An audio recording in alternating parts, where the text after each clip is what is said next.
it becomes like kind of your identity then, doesn't it? Yeah. Like you just said there, Jof the PT. Where years ago it might have been like Jof the boxer, or Jof the blah blah, or like Jof the Wim Hof instructor.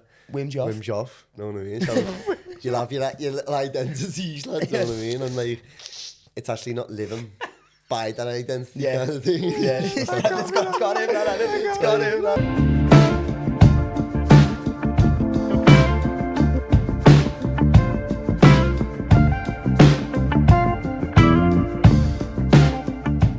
Another little word from one of the sponsors. Produce the sponsor, Dad. Bobby, you joking? It's not a sponsor, it's Patreon. It does. Oh, hello, viewers of YouTube. Sorry about Bobby over there. He simply can't contain his jokes. I'm such a joker. Oh, Bobby, what? Patreon.com/what's happening pod. Nice. It's £4 a month, and my friend Gary over here, he's going to tell you what you get.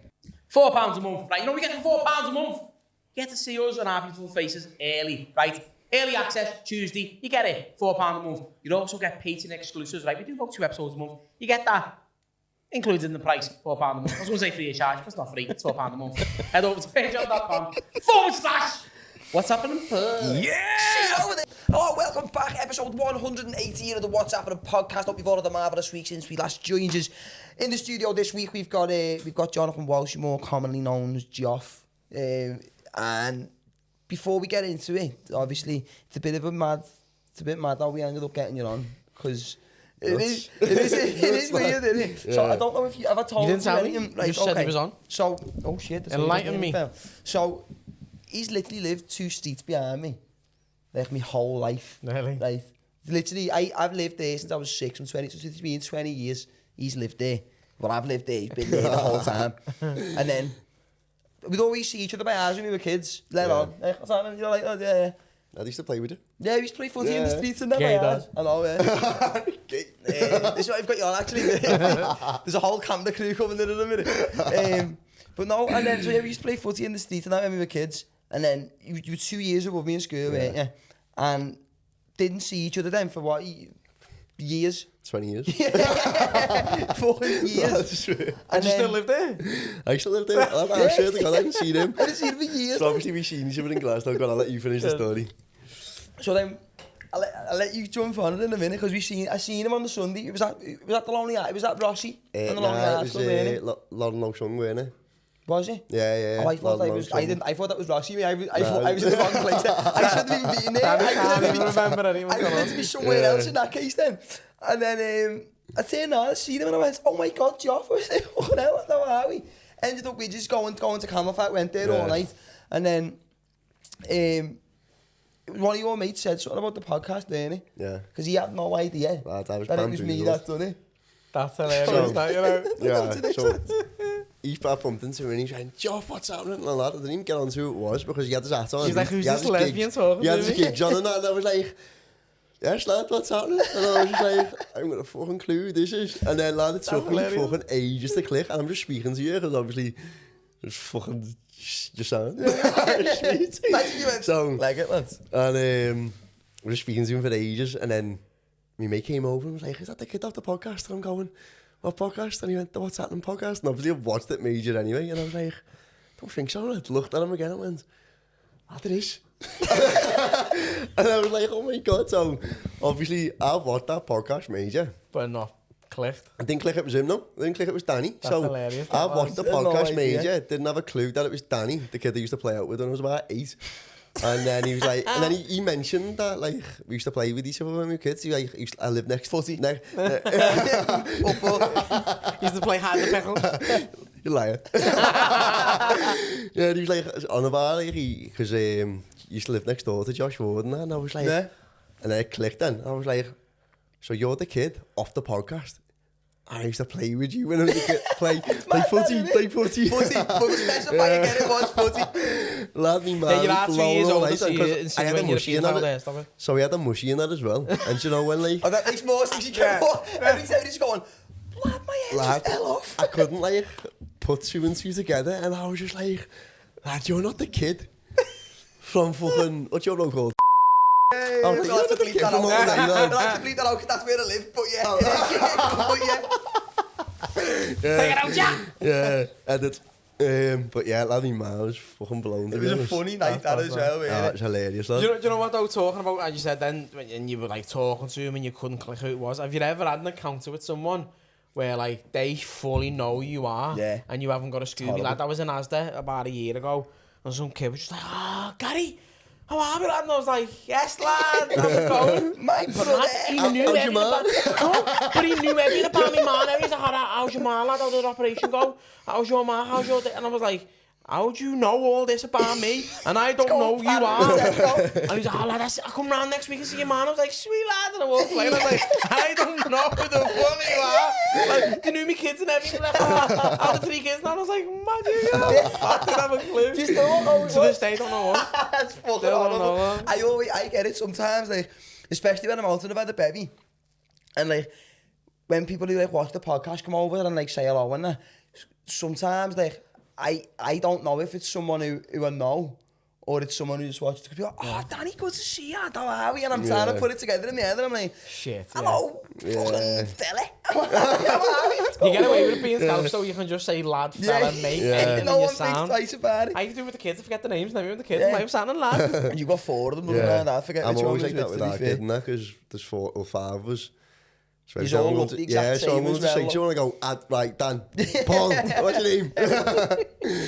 But you know, one thing I wanted to speak about a little bit as well is so because I haven't Socks told. are I know, sick, by the way. I had the cool socks, aren't they? But yeah, so Gary's got no idea about it. To be honest with you, I didn't really know to the full extent what it was you did. I knew you were doing PT and stuff, but you're like a qualified instructor of like the Wim Hof method, aren't you? Like he's met Wim Hof and stuff like that. Sick. And like so, how did you come about actually getting into that in the first place? Because it's like being a PT is one thing, and Yeah. it's like anyone can go and be a PT. Got Yeah. locked in a freezer in Iceland, I thought. Forgot his jacket. Yeah, well, it's not what, lad, like, obviously, coming away from boxing, that's when I started, like, PTing, and then I think it was just because I was, like, helping people and stuff, and I had, like, a little bit of I found, like, a little bit of joy in helping people. One thing just led to another, and then my brother, because I was, like, on, like, a little bit of a self-development journey anyway, my brother introduced me to the Wim Hof stuff, so I started doing the cold water more so for recovery more than anything else. Then I started doing the breath work just to have a little play with it, to be honest, because like, in lockdown, I ran a marathon in lockdown, and the first time I'd done it was before the marathon, and I noticed a big difference in like how I was breathing. Like I weren't gassing, and I was just like, that's like a big like a big benefit towards me running. So before, when I was starting it was all to do with like the physical benefits, do you know what I mean? Not even nothing to do with me mind or anything like that. And then Was that intentional, or did you just never really think to touch on that side of it? yeah, it's not. I was just unaware. Yeah. Not like I went open mind to it. I was just unaware. I just seen like this, the Wim Hof app. I was doing the breathing, and I started noticing I'm just feeling good at the time. Like, proper like having a little bit of a paradigm shift here. There's something going on. Do you know what I mean? And obviously started doing it more and more, and then I started just like I was saying to you the other day, I started eating like I was just eating mushies all the time in lockdown. Like. Wim Hof and mushies together. I was just scanning mushies all the time in lockdown, lad, and I was just like, It was a fun time, like, actually. Oh, yeah, it was great. Everyone hated lockdown, I loved it. I thought it was sick, you know. Every time you hear people clapping outside, you thought that's mushy time. And Everyone in the road collectively. Imagine how nice But that going street one to way or be. the other, who'd you Imagine clapping it was a at? Clapping at lockdown. me? Instead of banging pots and pans for the NHS at 6 o'clock, it was like get on your doorstep and just fucking bang a You grab. go outside, bowling in there. There's fellas doing sound bats in the garden and then everyone's just tripping all nice. Oh yeah, I just started thinking different. I was just like, I was questioning myself. I was just questioning like what's going on with my life, what's going on with like boxing, where's my life going, kind of What's thing. going on with Danny and 2 streets away? Mad, Dan. What's he doing? Yeah, so like I said, my brother was like on his little journey, whatever you want to call it, before me, and like he introduced me to Martin Bone. Started doing like all the meditation and that, and then since then it was just like I was hooked on self-development, and then went over to do the Wim Hof the expedition, and I was just speaking to one of the instructors and just said like, how do you go about like being an instructor? And he just said, just go online and do all the things that you've got to do online in terms of like your theory, and then you come out here and you do like the master module where it's like a bit more physical and so I've always like been how long into did that take? How long you had to go out there to actually, you had to go out there to do it? How long were you there for? I was only there for a week. I was only there for a week, the master module. How much does it cost to become an instructor? £4,500. Yeah. He's flying in, Yeah, man. This little wim fella last afternoon. He's just like, let's get all these kids come out in the cold. Absolutely flying. Like, killing off him. Don't bring a jacket. I was saying to you the other day, like, how much I've spent on my self-development when, like, it's just like, it's only just starting to piece together for me now. Do you know what I mean? Where I've always been conditioned to believe that I'm fit. Because I always just, everybody's just going, oh, he's a mongony. Yeah. You know what I mean? So I've always just believed that, like, because someone else gave me that belief system. Do you know what I mean? As you said then, you've only just started to piece it all together. Like, it's all come to a head. You've invested a lot in yourself now. How easy is that to sort of deal with mentally? Because a lot of people now, they just want sort of immediate changes, immediate effects, something like that. It's not going to happen straight away, is it? It's the long journey, it's the longevity. So if you're pumping all kinds of fucking money and everything in, did you ever get to a point where you're getting pissed off going, I want to change now? Yeah, because like, especially when I first started, it was always like, oh, I can't do this because I'm brand new to it, and like, if you don't know anything about a subject, it's difficult to stay patient as well. You can get frustrated. It's hard to relate to things as well. If you don't know anything about a subject, it's hard to relate to anything. So it's just all brand new, and you're just like bamboozled by it all these big words, and you're just like, wow. Yeah. But like, I think things that boxing taught me, especially, is like perseverance. You keep showing up, just fucking discipline. That like having dedication towards something, do you know what I mean? So I think like I've definitely got like a lot of life skills from boxing, and then that's just navigated into me life now, do you know what I mean? Because you've managed to sort of implement some of the like the breath work and that sort of you've sort of implemented into what else you were doing with the PT and as well, and you've created a bit of a niche for yourself where at least that's a USP then, it's a unique selling point because you're different from the fucking thousands of other PTs out there. At least to the best of my knowledge anyway, there's not a lot of people locally or even further out that I know of who are offering the same sort of thing. Like if you want to just go and just get in shape and get fit, like there's something for that. But if you want to go and try and sort of work on yourself mentally, maybe even like a little bit spiritually, if you get to that point as well as that side of it. And I think like I'm going to start, I was saying to him the other day, I'm going to start going and doing a few little classes here and there. And I'm sort of, cause I was saying to you last week, and like I said this to you the other day, that weird Sunday in Glastonbury when just all mad shit was just happening all day, and then like going to the wrong stage and meeting him. Yeah, I honestly, it was supposed to meet each other. It was what we did 20 years ago. Like, That fucking he's back. But do you know what? Do you know something I've never told you? Right, this is full. I only remembered this the other day as well. Even being, I don't know. It was not. Are you comfortable saying this? It was not. Blow me up on something. No, so I wanked over you in the window. So years ago, when we were kids, right, there was roadworks at the top of my street. So me and my mate went behind the little barriers to try and we were just like throwing stones at the pipes and that just to see if anything had happened. And my dad's mate clocked me and told me dad. And at the time, I thought I looked enough like you to be able to tell my dad that it must have been you. Not me. That's hilarious. And my dad went, Darren saw you. He knows it was you. I was like, nah, it ain't me, Dad. I think me and him just must look alike, and he might have seen me on a bit of a mad angle or something. He just weren't having none of it, you know, at all. So I had to throw him under the bush. Just wanted to openly apologise for it. But yeah, that's fucking...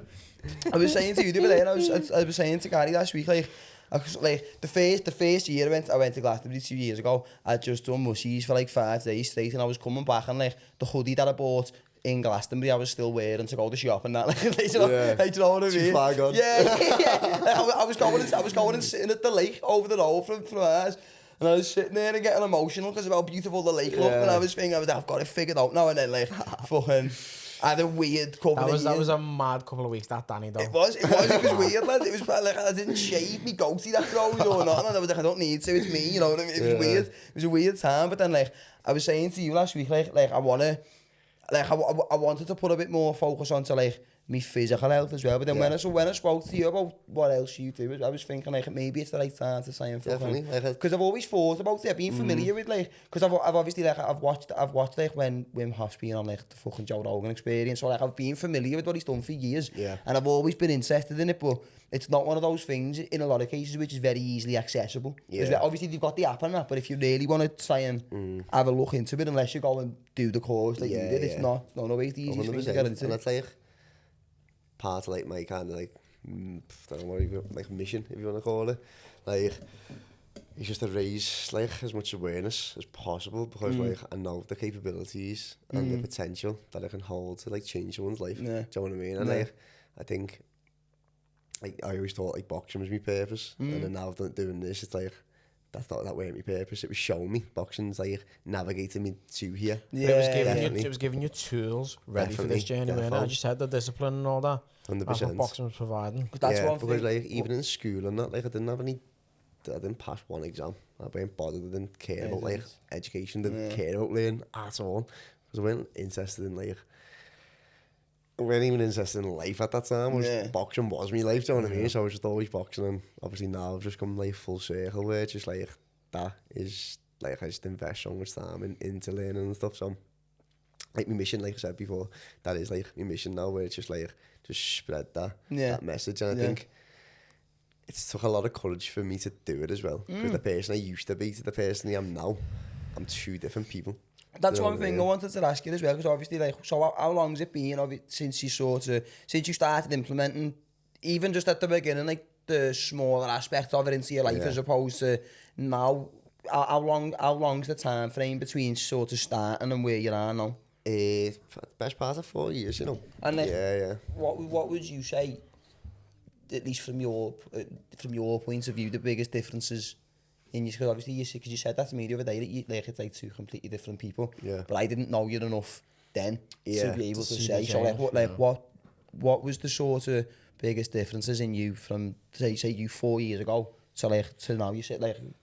I just say 4 years ago I was just like oblivious, Save the just fortune like trying on to the gas fit in, bills, cold showers. just like every other scouser really. You know what I mean? Yeah. And like just trying to fit in, just trying to be one of the lads, just like doing whatever, and just being a typical Scouse lad, you know what I mean? He was just like dead insecure, and I'm not saying all Scouse lads are dead insecure, but I'm just saying like on my behalf, I was dead insecure, and I was always trying to fit the mould, where like now where I'm just in a place where I'm just doing me, and I'm confident and like happy just doing me. Where do you know? Sorry to jump in there quick. The comment you've made there about Scouse lads being insecure, I've never thought of it like that, but it's so apparent. Now you've said it out loud. It's a common theme, and we have a front that we kind of fucking live up to something. That's mad. I've never even thought like that. It's just having a look and looking at how everybody dresses, and look, I'm still fucking dressed like a Scouser. Again, I watched the Scano podcast, like I was saying, on the WhatsApp, and like he says, you've got to be relatable. Like I haven't forgot my backgrounds and stuff, do you know what I mean? I'm still one of the lads, and I've still got all my old friends, and but again, I'm just trying to like bring this message to my old friends, and bring it to me mates who my mates now. And grow together. 100%, like, because you need it, you need the environment, and like, me being in Apex now is just like, that's been like proper transformative for me, because like, again, Tom's just one of the lads, but he's on it, like, he's Scano, he's just one of the lads, but he's on it, like, we've all got this mindset where we're just open and like willing to give and grow and learn, and just try and change how society is, do you know what I mean? Especially like our community, not so much society, but I know what you mean as well. When you said about like people being insecure, I mean it's probably the same in other places as well, but we can only speak about it from. We're all insecure at the end of the day. Like I'm not even like trying to like say we're all like just Scousers insecure or anyone. Even I think me, it's the thing with young lads though, innit? I think especially like, and it depends where you're from as well. Like everybody's from different places. Each place has got its own mould that people generally tend to try and like fit into. But I think in Liverpool, I know I've certainly been guilty of it as well, and probably in some cases more recently than I'd like to even admit. But like, you sort of see everyone doing things a certain way in the same place. So you're like, oh well, I'll just do that. And I think that's why. I think to be honest, I think that's why a lot of people as well are going out every weekend still, and they're just getting on it because it's like it's what everyone's doing. But then I think that maybe people are doing it. I know I've done it myself, to be honest. Where I've been out and I've been drinking and I've been getting on and doing all this and doing all that. It's like, oh, it's just what everybody else does. But then at the end of it, when you wake up or you're lying in bed fucking on your own and you can't get a kip and you're like, what do I actually want to do? Yeah. And I think, I don't know, it's a mad, it's a mad dynamic.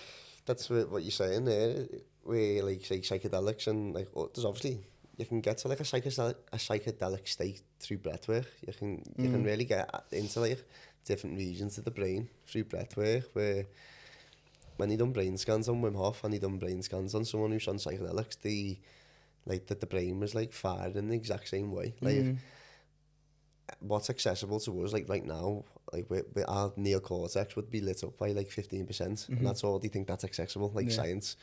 But obviously when you're on mushrooms or like any psychedelic drug or doing like very intense breath work, the whole brain's lit up. So therefore, like with people with anxiety and depression, then usually they're stuck in the same like thought process, just recycling thoughts day after day, thinking about the same worries or thinking about the past, thinking whatever. And that's why psychedelics can be so powerful, why breathwork can be so powerful, because like with your brain being lit up 100%, there's so much more room for new perspectives. All anxiety and depression is a perspective. Like we could both have the same problem. You see it through like a very narrow lens, and I just see it with an open mind and see like how can I grow, how can I learn, how can I adapt. Where you're just like worry, fear, blah blah, creating all these like negative emotions. So it's only a perspective at the end of the day. Time for another word from one of our lovely sponsors. Bobby, who's the sponsor? Well, I'll tell you. The sponsor is Grid, and that's 2 eyes in the Grid. The lads over at Grid, the lads over from Ireland, sent us over a big care package full of goodies, tracksuits, t-shirts, caps, you name it. Look how smart you are. Very smart. They are based over in Ireland, but don't you worry, because they ship all over the world. The world. If you're quick enough, they're about to drop the summer release. Some nice trackies, some nice shorts, very contemporary, very lightweight. I'm fat, I look good. And 1st of June, they're dropping in Foot Asylum, Liverpool. Ooh. But Gary, if I may. You may. You will not get 20% off in Foot Asylum, but I'll tell you where you can. Head over to gridofficial.com, and then when you get to checkout, put in the code Happenin20 at checkout. I'll repeat that for you, Bob. It's Happenin20 at checkout, and that'll get you 20% off all of your orders, courtesy of us, because we really are men of the people. That's gridofficial.com. Their Instagram is grid_, that'll be on the screen. Check them out, links in the description. Bang. I wonder when I don't know whether it, well, I don't know whether it would have been like Wim Hof himself who realised it, or he learnt it from somebody else, but I wonder when it was sort of realised that you could reach sort of a psychedelic state through breathwork. I wonder how that was figured out. Been around for thousands and thousands of years. Oh really? Oh really? Yeah, like these like techniques aren't like, it's only because we have the internet and we have access to YouTube and all these things that it's being raised to the public. But years ago, like obviously the big communities, it's only in the East. It'd only be in the East where people would find the shit out, because like that's part of their culture. Where over here we're very westernized and we're very conditioned, because like money and the government, how things are run by a system. And in the East they're very like free thinkers. But he was. Even that's getting westernized to a degree now. Look at Dubai now as well. Yeah, exactly. Like, if you look at all cultures as well, like all cultures, like, well, it's only really us and America and like who don't have a faith. Do you know what I mean? Whether it be religion or whether it be spirituality, or we have a higher power. And if you actually look at all of them, they're all like preaching the same sort of thing. Like, they just word it differently. If you word it differently, or do you believe in like a physical form? There's a not even a physical figurehead form, but like something tangible. Do you know what I mean? I think like if like one of the lads who I PT, he's Muslim, and I was just saying, what you do when you pray and stuff, like what are you actually saying? You know what I mean? And he was just like, same things as what you do when you meditate. And I'm like, what though? And he was like, we just give thanks to God, we give thanks for our food, and like gratitude to shit, like X, Y, Z. Exactly the same as like I'm giving gratitude to the universe, or just like giving gratitude to me fucking my house or my food, or regardless of what it is, the small things. And it was like very similar like concepts of how they live. Obviously when I meditate, I do like a lot of things with like just being mindful, being becoming aware of things, and the word meditation is actually means to become familiar. Oh, really? It's just become familiar with Just your surroundings, your surroundings and your emotions and everything internal. So when I'm sitting with something and I close my eyes and there's no like distractions, I can sit there, I can just go, what's going on for me right now in this moment, not in the next moment. And face it head on. Just there. Yeah. What's going on right now for me? I think that's a very important thing as well. I think when it comes to not even necessarily just like mental health in terms of like depression and anxiety, but I think even like a lot of stress. Like I sort of figured out I was stressing about shit because it was like I was thinking about stuff that either might or might not happen or already has happened. You know, as opposed to going like, well, I'm here now, so how do I deal with that? I can control the Yeah. presence. I wasn't focusing on shit that I could control myself. I was like focusing on shit that has already been and gone. That even if I could control it, I couldn't change it 'cause it's happened. And then all shit that hasn't yet happened that I'm thinking might do in me. I think that's like, I don't know. I think it's an important thing sometimes to just censor yourself a little bit and be like, right, we're here. Let's just fucking be I there. think if you've got your wits about you do start catching on things, and like that's why it's important to have your surroundings and like people to bend you on certain things. Like there's a book called The Power of Now. Don't know if you've heard of it. I don't do a lot of reading, believe it or not. Unbelievable book. It's like one of them books where you just mind blown constantly. Yeah, She's just like, I was like at Game of Thrones, me. Every other episode, I was like, what? Yeah, it's like that though. Do you know what I mean? Like, you get like things like. I think I've got it in ours. Oh, really? The Because Power of Now. Scano bought me a selection of books when I first got him on my podcast. Okay. And he brought them to ours, and I'm sure that's one of them. He brought 3. One was the Chimps Paradox. I'm sure the one's The Power Now, and another one I've not even touched it. Yeah. So I've read Honestly, some Paradox. I'll have a look. I have a little stack because it's only small as well. And you know what it is? It's like a question and answer. The book's a question and answer. Someone asks a question, he answers it. And it's like, he uses some big word and like, but just skip over them. You just decide what you think it means and run with that. But like some of the things that he says, and it's like, everything that's happened in the past always happened in the now. The only thing you've actually got is the now, because like we fantasize about the future. And like, but when the future comes, it's only the now. Yeah. So at any moment, It's always the now. it's only the now. Like right now is obviously the now. Yeah. And like Tomorrow this will be moment's the the most now. important moment you'll ever get. It's the moment you've ever Just got. got to keep moving through them. Yeah, it's the only moment you've ever got though. Yeah. You know But what it I was mean? so, do you know what? Something you said the other day when we went for the coffee, and I was thinking about it when I got back in, like, and it was, I'll probably absolutely butcher the way you worded it, but because I was trying to explain it to our kid. And he was going, what do you mean? And I was like, right, let me try and explain it again. And I kept having to start again. But it was like... Tell me some of them big words, lad.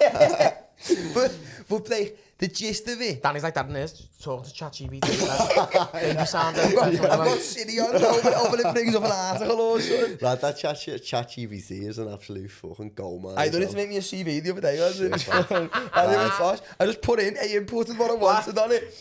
Last night, Lala was like, I'm on half day tomorrow in school. I was like, you're not though. I've had no correspondence from the school. She was like, no, I am. It's opening evening for like year 6 is coming up to the school, so we're letting go at 12:30. Went school haven't emailed me. Went on the school website, weren't there, so I went on to ChatGPT and I was like, it's brought an all high school off tomorrow half day because of opening evening. And it was like, what the fuck are you on about? Lads? I was like, nah, tell me now, lads, like, don't believe it. She was like, why are you asking AI? I've said to these for fucking, since probably we started this podcast, I was like, AI is going to fucking kill everyone one day. It's going to fucking kill everyone. And then I was sitting in ours the other day and I hadn't made myself a CV for like 3 years because I've been trying to do your shit like this. She was like, sorry about talking about the wrong You've had a joint like that? Oh my God. Look at the laptop going like that. Is that camera on there? But I went on and I inputted everything I wanted onto a CV and like just gave a little brief and just went, go on. And within like 20 seconds, it was the most eloquently written CV I've ever seen in my life. And I just had to go on and edit a few little Straight things. down. Yeah, because you're going to send that into a job and I'm going to read it and go, shit. I'm going to turn up. Hey, just go like What's that. that? Hey, how do you spell fucking, What are you whatever the doing? word is, how do you spell fucking... You eating?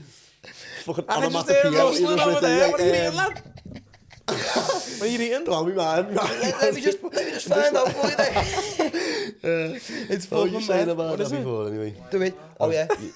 You've eaten a lion. I could hear from Russell down behind the desk there. And I was thinking, what's he doing? Every week, the state who works here with Mark, how many times he said to us, he comes in, he goes, boys, can you stop eating there? Every time you come in, it just stinks of scran. And then every fucking week, he turns up with a fucking cuisine and egg and cress butties and everything. They're pulling Like tuna pasta salads out in there. Some of the most Runcorn ribbon fucking scrans ever.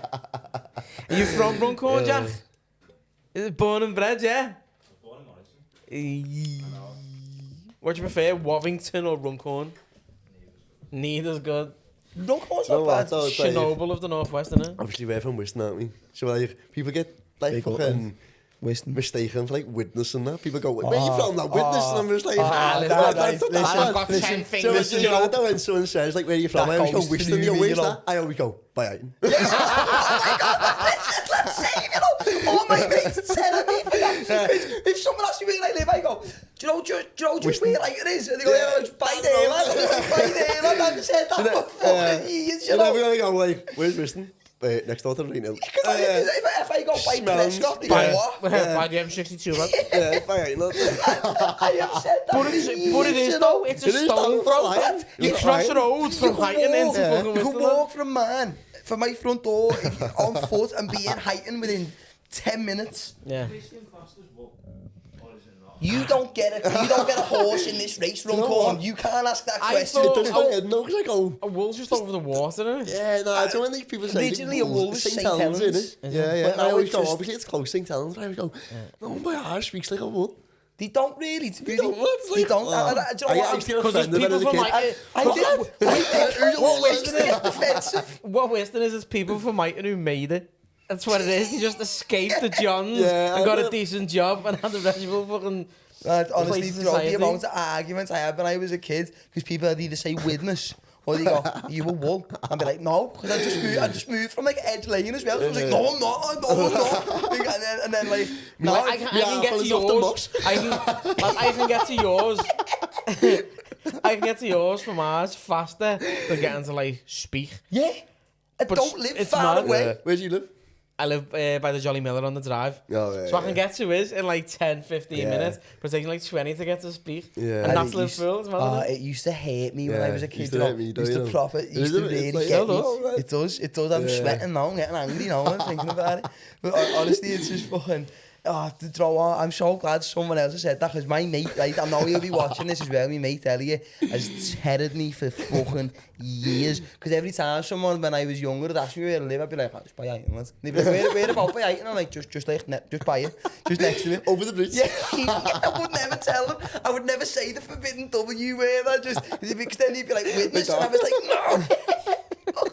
Wish side, you know what I mean? Like that white and left. Honestly. I'd never say it though. Live in Histon. Honestly, I'd never tell people. But fucking... Oh yeah, fucking hell. That's what I meant to say before. There was something you said the other day. And I was... Yeah, so, remember that? On a time And it was when you were saying about like when people get stressed out about stuff, and it's not to detach yourself from reality, but you were saying like things in your life, whether it be you as a PT or Jack as a producer or you was working in Jag, that's not you. That's just something you do. Yeah. So like a lot of people get stressed because they're focusing on things that they don't necessarily. And I know obviously it's not always as easy as like, oh well, if you don't like that in your life, just change it, go somewhere else. But it's like people. It doesn't define you. Yeah, that was the word you used. That was it. It was like, and it becomes like kind of your identity then, doesn't it? Yeah. Like you just said there, Jof the PT. Where years ago it might have been like Jof the boxer, or Jof the blah blah, or like Jof the Wim Hof instructor. Wim Jof. Wim Jof, know what I mean? So you'll have your little identities, lads, know what I mean? And like, it's actually not living by that identity kind of thing. Yeah. It's got him that, it's got him that. And your identity. I've been thinking about something for Joff and I was like, got nothing. Wim Joff. Scoff. But your identity is just basically made up of all your past experiences. So everything that's like happened in the past has formed who you are today, because that's how it's formed how you see the world. Yeah. Do you know what I mean? Because like obviously, if you've been victimized as a kid or blah blah, you're gonna come up and grow up like, thinking the world's against you. Yeah. But if you've been like shown love and like your parents loved you and like you've had a really like sheltered life in a sense, then you're gonna have like a lot more abundant life. Do you know what I mean? Because like I was saying to you the other day, like I'm not scared of like speaking about love and that anymore. Because like that was a proper taboo subject for me. Really? Yeah. Lad, like, cause you shows love, lad. No one shows anyone any actual love. Do you know what I mean? It's only people like Scano, lad. He's just, like I was saying before, he's a fucking don, isn't he? Yeah, He's the godfather, lad. He's sick, isn't he? He got you once to doing like the cold showers for a bit, didn't he? Did he? He And was you know what? smashing it for a bit. I done it for about 3 days. No, I did it for about 5-6 weeks religiously, and I did see a drastic change. But I don't know what's up with me and my fucking mental state. But I just fucking snap out of things, and I just fall off the wagon massively and just do the complete opposite. Like I was scolding myself for days then. I just go complete opposite. Like I'll have like I'll be eating clean. Like I don't do like a crash diet or nothing. I'm just eating clean, getting cold showers, walking regularly, feel dead good about myself. Like not getting out of breath going up the stairs. I'm having healthy poos and everything. I'm like, I'm on this. And then I'll order a Domino's one night and then I go, ruined it there. And then order a Domino's every night for 3 weeks. And I'm like, what are you doing, lad? You got like a mindset where it's like all or nothing. Yeah, that's And, exactly like, what it is. That mindset's so unhealthy to have. I'm not saying like, No, it is though. do you know what I mean? But it's like at least you're aware of it. Like now that you are aware of it. Yeah, but it's being Because then aware it's of like- it and actually fucking changing it though. Yeah, well, like the first process to anything, you can't work on it if you're not aware of it. So you are aware of it and go, why am I showing up like this, or why am I whatever? Then at least now that you can implement certain things into your life, because if you're showing up with like, I always say this is with all my clients and anyone who I'm trying to help, they get on like this little fitness journey or like this little health kick or whatever. You throw all the eggs in the basket, they go and fucking a run before they come to the gym, and I'm just like, slow down, calm down. Do you know what I mean? Like, you can have it all, you just can't all have it all at once. And lad, it's so important to understand that. Like, but that's if you what take people one off action, as well, because they go too like far into it at the start. hard in the paint, and they just get scared and fucking back away, don't they? yeah, exactly. So like they're just tired, they're starting to get snappy because they're too hungry, because they're not eating enough food. And lad, I see it all the time. Even people who do come and say to me and they don't listen, and they listen, I've been there, I've done it, I've seen it a million times. But like obviously the people who do listen and they go, right, sounds like I'll trust you kind of thing, then they're the ones who get the results. But the people who go, I know best kind of thing, well, I don't want to eat that because like I feel like I'm doing bad. And I'm like, well, you're doing bad by fucking just fucking it off. That's what you're doing bad. the Do you know what I mean? process, Like you go fucking Monday to Friday, unbelievable. And then like you just think I can't do this, and then especially when like a little bit of boredom comes in on the weekend, and they're just sitting around thinking, It's easy to end up in the booze then, isn't it? the cupboard starts speaking to you, and you're just like, oh, It's crisps and whispering.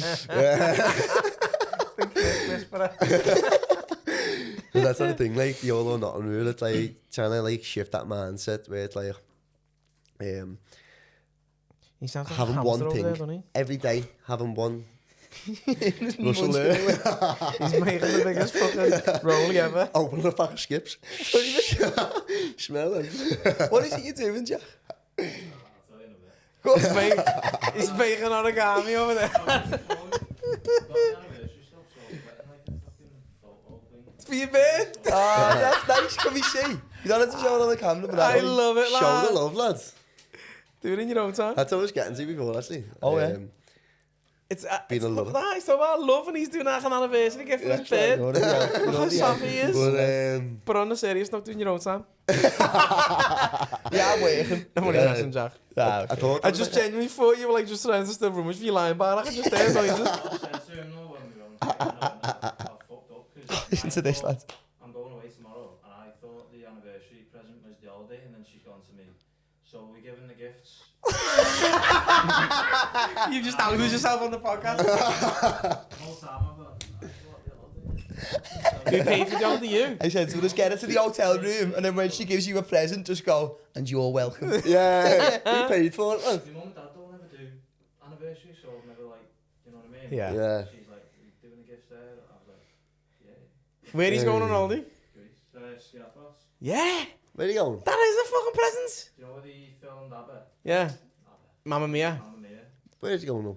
Skiathos, it's called. Where's that? Grief. Greece, nice. Yeah. Not even mainland Greece, no? Get you. How much does that set you back, if you don't mind me asking? Fuck off. Don't need the gift, Alan. How long you been together? Yeah, don't be A year? buy an extra present. Just put a little fucking ribbon round your fucking bell end, lad, and just go, yeah, girl. She's in Greece. What more does she want? Lad, you know what you should do? You should dress up as fucking Piers Brosnan for Mamma Mia, lad, innit? Oh my god, go on a little fancy dress. Sing for it. I was just gonna pay for another holiday, but like, you know, one of them where you pay it, In advance. Yeah. so I'll pay for all this. And Yeah, Klarna, the little trip. Yeah. You should pay for like the Ricky Gervais fucking impression fella to come on holiday with you and just Oh, a surprise her. imagine that. He's actually Carl funny. Porter had man as well, didn't he? Yeah, there was a comedian, you know, called Carl Porter. You know the lad, you've probably seen him, like, he fucking, it was this He year, blew really. up on Proper fucking blew Bible up, dude. You know doing the the lad did slow-mo. like the slow motion, like golf, like footy celebrations. Nah, but He probably has, but he hasn't clocked that at him, lad. You only live by us. You seen him in Glasgow, was like, "What's happening, Don't man?" wish the lad. By 8, By no, it eight. is, by 8. But yeah. But he fucking, he's done this bit for years, Carl, where like, he'll pretend he's like a footy player scoring and then celebrating, but like, he moves as if he's like a slow motion replay, but lad, he's done it for that long, he's fucking so good He's at it. nailed it, Like, hasn't he? he's genuinely brilliant at it. And then he posted a clip of him doing it, and it got like over 100 million views in like a week. He was fucking everywhere. Blew up because of it. He was like, and then Premier League clubs were getting in touch with him, getting him to do all sorts of like video shit for them, and he's absolutely killed it. But he's just gotten married to his missus a couple of weeks ago. Congratulations, Carl, by the way. And he had the fella, you know David Brent, don't you know? Like, have you seen The Office, the UK one? Yeah. The character Ricky Gervais plays, there's a fella who was the fucking ringer of Ricky Gervais as well and does the best impression of him you've ever seen. So this fella just gets hired to go and play this David Brent character, and people hire him for like weddings and birthdays and that, and this can't lad him What's he there. doing in the wedding though? Just He just dances like he's just in character. He's just in character. It's thinking about him as a person, he's a little bit fucked up, lad. Thinking about Just turn him. up to a random person's wedding. Imagine him, lad. Imagine getting that in. Like, oh, we're gonna go as Ricky But the thing Gervais is, I again. did the dance with him. The Yeah. thing dance. But the thing is, a lot of the Yeah, young people in the weddings, a lot of the young people in the weddings know who he is and know what he's about. Imagine Yeah. being like a nan and going, fuck this mad fella, just like I mean, you've got a dancing. weird mate that you brought to the wedding. You find you invite him. Who's this kid on the Kenny? Just going scatty at the wedding. Starts playing all the Gervais characters and that, just slipping. Playing charades. Charades. Get this whistling it out. By Iron Lad, he said that. So, love. Love, Get back baby. to it. I don't remember what I was saying. That's fucking, yeah. Like, Saying not many people just actually show. no one, fucking- like, I was actually thinking about this the other day as well, like, after, like, last hour and that, I think, like, when you come away from an experience where you just fucking loved it. Yeah. And you've, like, been in the moment, makes you realise how, like, important being present is, kind of thing. But obviously, like, everyone, like, obviously takes ecstasy, but if you actually look at the definition of ecstasy, what does it mean? Happiness. It's actually Overwhelming of joy. Yeah, Do you know what I yeah. mean? But, like, everyone is, like, I think that's why that was named, though. Definitely. Yeah, like, everyone's seeking ecstasy, basically, in a day. That's why people get on it. Because, like, how much people express love when they're on, do you know what I mean? So, What do unknowingly... you define love as, though? What? What do you define love as? I'll get to that. Oh, okay. Okay. Give me a kiss in a minute. Show you when the cameras are up. You showed me when we were kids when we were playing footy. When we were playing footy by Aiton. You sound like Holly Valentine. On the Georgies. Anyway, fucking... Like, obviously, people get on, like have a drug to, like, to get into that kind of state. Yeah. Do you know what I mean? But, like, when you, like, have ecstasy, everyone's just showing love, like, Yeah. no problem. No one's scared to do Yeah. it. Do you know what I mean? I don't know how many times you will be on that Sunday, like, you know, No, boss like, lad. I love everyone every anyway. boss I'm lad. like, yes, lad, whatever. Do you know what I mean? But, like, I think, like, obviously the work that I've done over the last couple of years has got me to the place where I'm in now, but it's actually made me realise that why are we so scared to do it? But that's what made me realise what everybody in this world is seeking. Because like I was saying to you the other day, everyone's seeking happiness or whatever. Yeah. And it's like, well, what is happiness? Like, is love not just the portal to happiness? Do you know what I mean? If you're in love with something, you're happy if you fall in love with somebody. Extremely They're the best happy, moments, like the yeah. honeymoon phase, the best moments of your life, because like you're so present with the person, you're so present with life, you're just excited. Yeah. So is that not like what we're all seeking? Yeah, I suppose. And like when we're on ecstasy, we're in love with life, we're in love with the person we don't even fucking know. Yeah. It's like I'm fucking telling strangers, I love you. Oh, me, lads, man. I'm so So it's glad like, for you, is man. that we're all seeking, but we're also fucking scared to show? Do you know what I'm saying? So is love a feeling and an emotion, or is love a vehicle that gets you to happiness? Like, what is it? Yeah, it's kind of like it's an emotion, isn't it? It's a feeling. And to be fair as Which well, happiness on a feeling as well. to be fair, I get what you're saying about it being like a bit of a portal to happiness, if you want to put it like that, because like as you said, like whether it is like a person or like it's your fucking favourite meal in the world, and you go out to the place that cooks it the best, and you sit down and you're eating it, whether you're loving a person or a fucking meal or just a place that you're in or like a surrounding, you're Dolphins coming out of yeah, everywhere. like nothing can ruin your day. Yeah. Literally nothing can. Like, you know, when you and your baby being getting But, on like, dead well, and you're on your way home, and you're like, exactly, like that's the kids where aren't in, or your it's man because like aren't, you're I don't know. connecting, aren't you? So Yeah, you're proper yeah. connected, you're bonded, like Yeah. energetically bonded, and like And I then think she like tells you she's on and you're fuming. Ruins the whole evening. Yeah, he's like, nothing can ruin it. That's ruined it! Go Your on, menstrual cycle has ruined everything! Go ahead, I'll get off then, mate. I'm off then. Get on me in 4 days. yeah, maybe next week. I know we live together, but I'm going back to that restaurant where I was last happy. Dickhead. Yeah, go like what I got KB last night, by the way. wow. I woke up. Feel sorry We for both you, went to lad. bed, like, woke up Look, yeah. about 2 in the morning, and I just thought, she's getting it here, you know. She was fast a kip, so I was like, I can't just put it in because that's not consensual. That's a crime. Exactly. Yeah, Exactly. yeah. So We don't do that round here. Yeah. So I was like, I've got to instigate it. That's wins that lad, leave that. I was like, I've got to instigate it. So I was like, I've just got to like Start wake her up. grinding up on Yeah. it a bit. Let her know what you're thinking. So I was like, that's what's happening here. So like, I just like reached over, like just hugged her a little bit, and like fucking gripped her ass, like squeezed her ass a little bit, and thought she'll wake up to that. She's like, she's not moving here, you know. So like, I'm gonna share body heat here. So I got me like my belly on her spine, right? So my belly was like perfect. in the Gary's curves. 4 foot from her, still low, still not there yet. just me neck, Kelly. And I was like, that fucking suction. And stuff. And then like, I just started like fucking kissing her on her ear, like kissing her down her neck, and I thought, yeah, this game here. And she just went to me, oh, you really?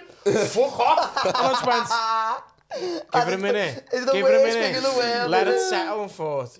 Round 2, went go in. again, we go I again. told you to fuck off, and I just like went to the corner of the bed, lad. I was wide awake then. I just looked out the window for about 40 minutes. Like that, you don't want to And then win. that's when I texted this morning. Fuming. My lad texted this morning, right, saying, you legged me last night, you know. She's like, I thought that was a dream. I was like, nah, you really legged me.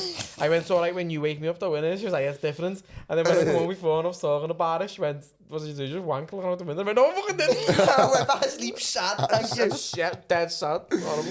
That's cool. So I don't know what love feels like.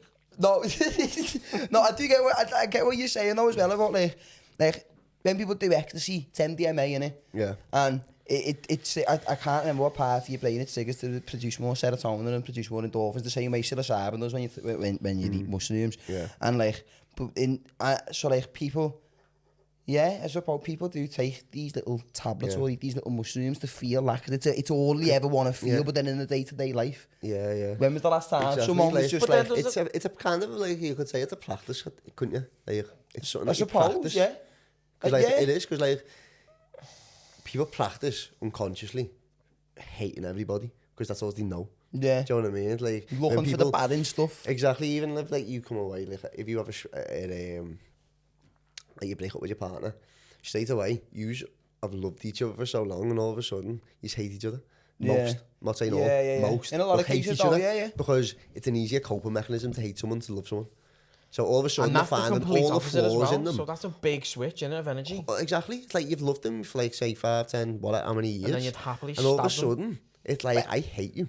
It's like, why? Yeah. Just 'cause we split up and we're not connecting anymore. It's to make help you cope with... It's a coping mechanism, yeah. Yeah. And then actually, like, what actually heals pain now is finding love. Kind of like that in between all that, like, fucking... Because if you want to heal from all like your traumas, you've got to some way find love for yourself and like accept yourself as you are. Yeah. Do you know what I mean? Because otherwise you're just going to be looking outwards, looking lost, feeling lost. And like, that's what I say, like, even in my breathworks, and I always speak about loving that, and I've got like the boys there. Like, my mate, Brad, Sander, Nick Ball. The fucking Western hippie, innit? Yeah, lad. Mr. Whippy. Mr. Whippy. And lad, you know what, though? That's his new name. Mr. Bye, hi, hippie. Well, I had them come to me kettlebells and breathwork session once. Hip-hop. And like, they're just not about it at all. But I was a little bit nervous thinking, I've never seen this side of me. Okay. You know what I mean? I was like... Yeah. So I was a little bit nervous doing it in front of them. What? Was that daunting for you? It was, to be honest, Yeah. because they never see, like, they don't see that, like, they just see me as, like, one of the lads kind of thing, you know Yeah. what I mean? So, like, They're I won't coming push into it your on. You are like a environment. fucking I never push Mongolian it down throat singer people's- doing your breath work. I'll never push it down people's throats, you know what I mean? Yeah. So, like, obviously, they done the kettlebells, and then I said, we're doing a bit of breath work, and like, I could see they were a little bit skeptical, you know what I mean? Yeah. What's going on here? So then Yeah. you lie down on the mat, and I was thinking, you're a fucking fraud if you don't speak the way you usually do. I thought, I'm just going to have to fucking jot this. And then, Yeah, but like, the proper found value in it, don't like, That's good, especially though. like Nick was like, I was speaking about gratitude and like blah blah, and he was just like, you know, he's just making me think about fucking all of it, like, because I was like, just thank the people, who've helped you get this far, blah blah blah, and he was like, just thinking, obviously, Nick is just go, like, obviously he's just on his next thing, next fight, trains like an absolute machine. And he's just like a very driven person, do you know what I mean? So I think just to have him stop and reflect, it made him just go, fucking hell. Yeah, So, I proper think to open his get through to eyes, 'cause, someone... like, after But I it, was going like, to say, that's a good scale of measurement for you, because people who come to you seeking that are there going, right, I want this now, and they're fully invested with it. Your mates who are a little bit sceptical. To have a breakthrough with them, it's genuine. defo. And that's where, like, I'm at, where like I was saying about my mission, it's like bringing it to the average lad. Because I know, like, a lot of people who are suffering were just, like, not willing to say that they're suffering. Yeah. Because, like, it's not cool to Getting do lads so. to do And, breath like, work while doing wheelies down the jog. Yeah, on the salons. which is what I always say. Like, I don't know whether it's like a good thing to say on camera or what, but it kind of is. But like a nice sense of it. Like, I always go, have you ever had a balloon? You go, yeah, like having a balloon. I don't like that. That's them soul. That's his Everyone's motto. like, he's got the cracker, lads. He's got... Stay in the middle of it. That was perfectly, you know. Lad, you've got to kind of be, like I say, you've got to be relatable. That's like, relatable, yeah, exactly. but like I said, it's like a balloon without the scattiness, without the, like, the fuzziness and like the car. It's calm. It's like That, like, a that sense 10 of, like, seconds after you've done the bloom, and you're like, okay. Yeah, This is lovely, yeah, this is lovely. That's what I always say, lads. Like, that's your. Do you know what as well, though? Do you know what? Like thinking about it as well, I think, as you said before, in Liverpool, whether it be a bit of a widespread problem with insecurity, or it's just like, because it's a city of people who over the years have been conditioned to be like emotionally quite hardened as well. Yeah. Like, 100%. whether it be like political stuff from the 80s or stuff to do with like I mean, political stuff in any point. To be fair, I think whether it's happening at the time or it's happening in the past, I think there is a big sense of sort of a lot of people in Liverpool feel, and rightly so, little bit hard done by in a sense. And I mean, I'm not just saying just Liverpool either, but like obviously, like, I'm speaking just from what I've seen and stuff like that. I think a lot of people, especially fellas in Liverpool, young lads in particular, they're getting like, I still think a lot of people say, like, at least I thought, when you get to 21, that's it, then you're an adult, you've got it figured out. And you look on it and you're not, but then I still... opposite. If anything, you're more clueless, because when you're 18, you haven't got a clue what's going on, but you're in college or uni, you've still got... like being oblivious. Yeah, you've got these adults, these authoritative figures being it, right, okay, maybe do this, so they're still sort of putting you on a track, and then you get to 21, you still haven't got a fucking clue, and then now you're in the big fucking wide world, and you're going, right, what now then? And then I think between 21 and... I don't know, at least I can only speak for me, and I'm up to 26. Like, you're still not so much physically developing, but that's when, like, the mental development kicks in. That's where you experience life lessons, and that's how you learn and grow. And that's why I hate society, where they force you to pick your options at the age of 13, because that's what you want to do in your GCSEs, then go, well, what happened in GCSEs, what do I want to do next? Do I want to do A-levels, do I want to go to uni, do I want to do this apprenticeship? And you've got to make all these fucking decisions that are going to impact your life going forward, when you haven't got a fucking Scooby, what life's going to throw at you, what curveballs are going to come your way.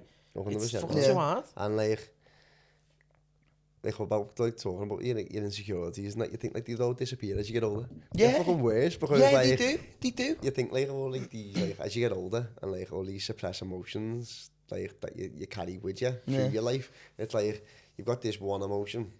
And because no one's ever taught us what an emotion is kind of thing and how the fuck you They're deal just with it and there how all to the cry time. and how to do this and how to do that.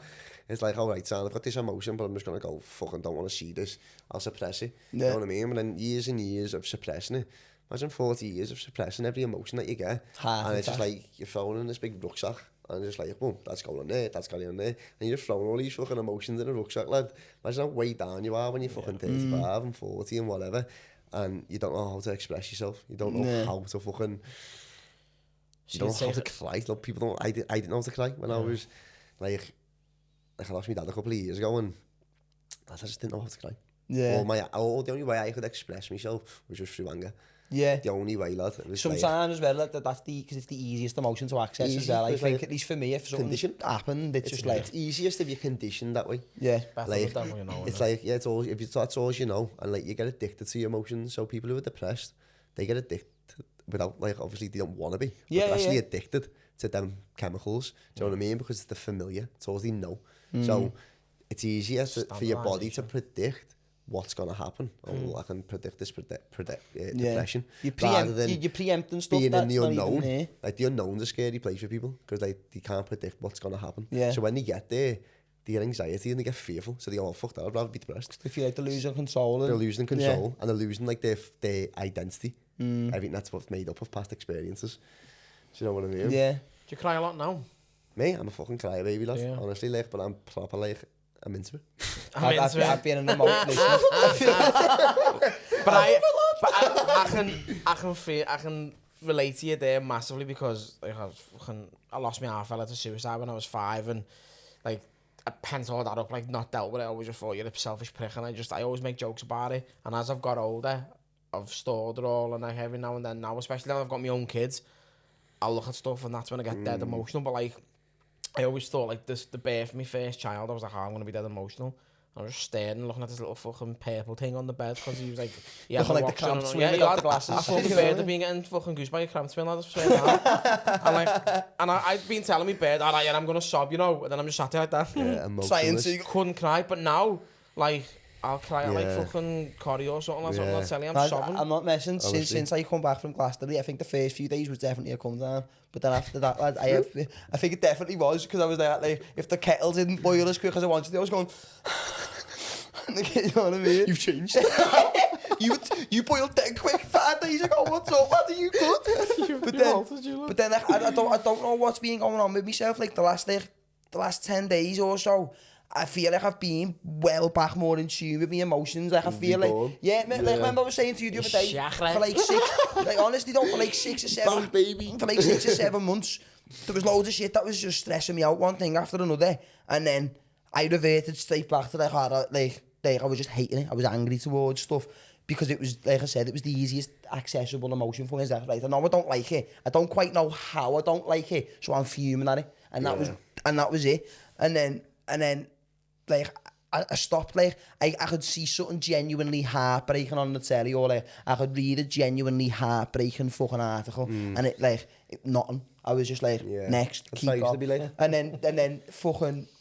Burning ants in the garden with a magnifying glass. Yeah, just to feel, burning myself to feel something. Say that Toy Story. But then, fucking, I was in the pub with my mate,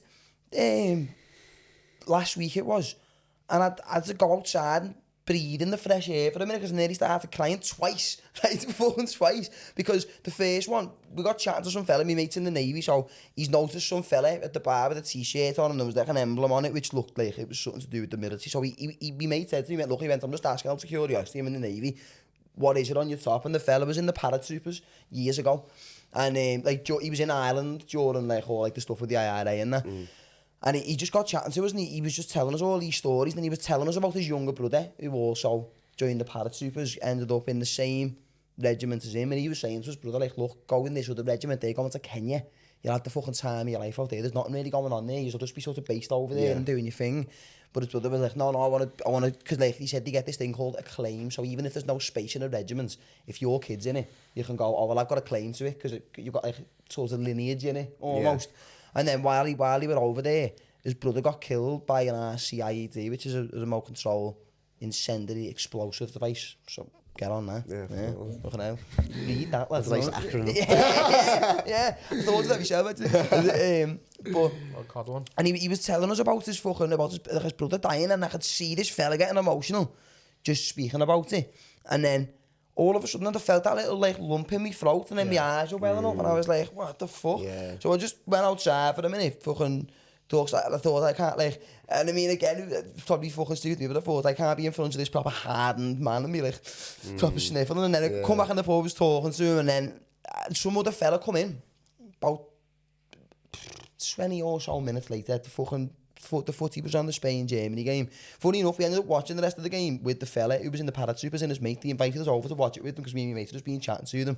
It turned out the fella's mate played for Wrexham years ago. So we were just chatting shit with them, watching the footy. It was sick. But I went to go back to the bar, and I've seen this fella walk in, this fella holding a little dog. And straight away I was like, I'm stroking that dog. I was like, me and that dog are going to be fucking best friends within the next 5 minutes. So I went over and talking to the fella who was stroking the dog and that. And then he was like, do you do the what? He was like, you're off the WhatsApp on podcast, aren't you? And I went, yeah. And then he was like, oh, lad, he went, and then he started telling me you've been in Clatterbridge for ages, undergoing treatment for throat cancer. And he was like, there's obviously nothing to do in there. He went, it's a very fucking sad place. He was in there for like 18 months or so, I think he said it was. He said, and the whole time he was in there, one of the only things that kept him like going was looking forward to the next episode of the podcast coming out. And he was telling me, and I was proper welling up, lad, and I was just like, and I don't know, I just feel like I've been feeling my emotions a lot heavier again. It's weird. That's good though. But if you paid for it, you can get it on a Tuesday, lad. I know. But yeah, like I mean, it's nice because like when I'm dead happy about something, I'm feeling it 100 times more. Yeah. But then like when you're sad though, but that's how like energy moves through you. Because like if you break the word down, emotion, just the energy, emotion. Like it's not exactly that, but that's what it's kind of means. Yeah. Energy, emotion is an emotion. You know what I mean? Just passing through you as it goes. It's pass through. It's like like I say before, we suppress everything, and it gets like stored in like they say trauma, it gets stored in the hips and whatever. But when you do breath work and stuff, it allows the energy to move through you. So that's why people have like proper like releases, like they cry and like they feel like a deep sense of like gratitude, and like even if like a lot of people are doing like gratitude journals and that now, and they'll just write it, which is fine because it's like it's planting the seeds, isn't it? Letting it grow, but they actually feel it. Like I used to always write things down. I'm grateful for X, Y, Z, and go, I'm writing this down. Yeah, but you know what I mean? You're writing stuff because you're trying to make a list. Yeah. Like a fucking tick list kind of thing. I'm writing it and going, I don't actually feel it though. Like, I don't feel grateful that I've got a fucking roof over me. Like, I'm just writing down. I've got my own house, and I'm like, well, I want my own house. Do you know what I mean? So I'm living in that. Yeah. But then like now, I'm like, I've got more than enough. Know what I mean? Yeah. And I'm like, actually written a quote on me. Don't know if you've seen it this morning. Which one? Quote on my Instagram. On the whiteboard. Quote of the day. I do them at the quote of the day on my whiteboard, and it was the less you desire, the richer you are. Yeah. Do you know what I mean? Because the more things you want, the less things in your head you've got. Aren't you? Exactly. Yeah. And like if you're always wanting, it's like what's wrong with this? Like what's wrong with all this? Yeah. Like, what you've got here, you've got a fucking studio, and like you're doing like you're fulfilling your purpose, and like, you're enjoying doing this, and it's like what do I want? Like obviously we all have goals and aspirations, which is fucking boss, but something to work towards. But no one just like stops and looks back and goes, look what I've got.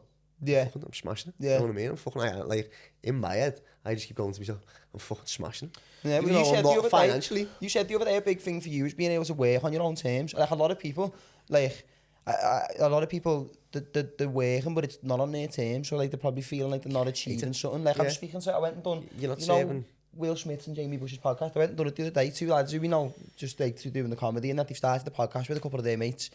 And there's an Irish lad on it, one of the fucking funniest kid I've ever met in my life. We were all sat smoking weed and that, and like, cause it is, like, they smoke weed while they're recording, but they smoke inside, so if you smoke a joint, but there's 5 other people in the room smoking a joint, you've smoked 6 joints. Do you know what I mean? You're sitting there floating, like, levitating above the couch a little bit, and one of their mates, the Irish lad, he hadn't smoked a joint, because we all had beer, he was sitting there fucked up, like. But he was saying, like, he's a video editor, like, he produces for, he does Tom Keegan and Callum Oakley's podcast, he edits for them and produces for them, he does, like, clips for he makes, the little clips you see of comedians posting these days, he makes them for a few comedians and that, and he's been able to... What's his name? Now I look like a terrible person. Like, I had an at-length conversation with him and can't remember. But he was saying he's been able to...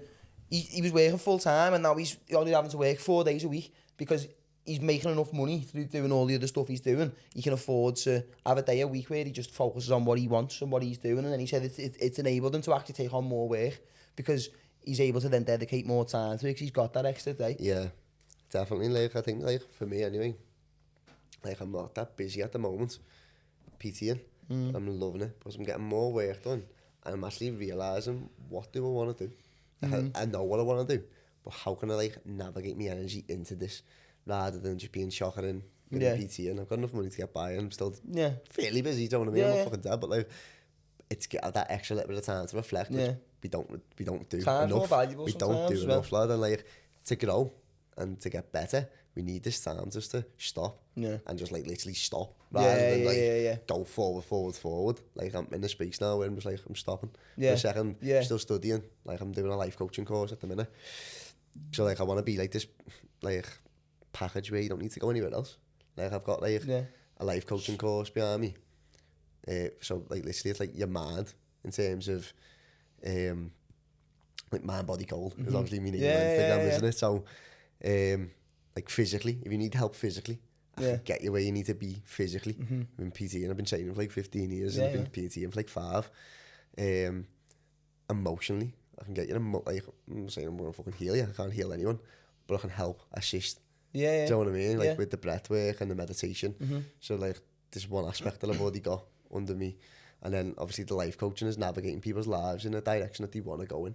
Do you know what I mean? Like, whether that be financially, in relationships, like, I'm proper big into relationships as well now. Since, like, I split up with me ex, it was like, I was just so fascinated with, like, how a relationship works. Because I was like, not even, obviously the relationship's important and why I like learning about them.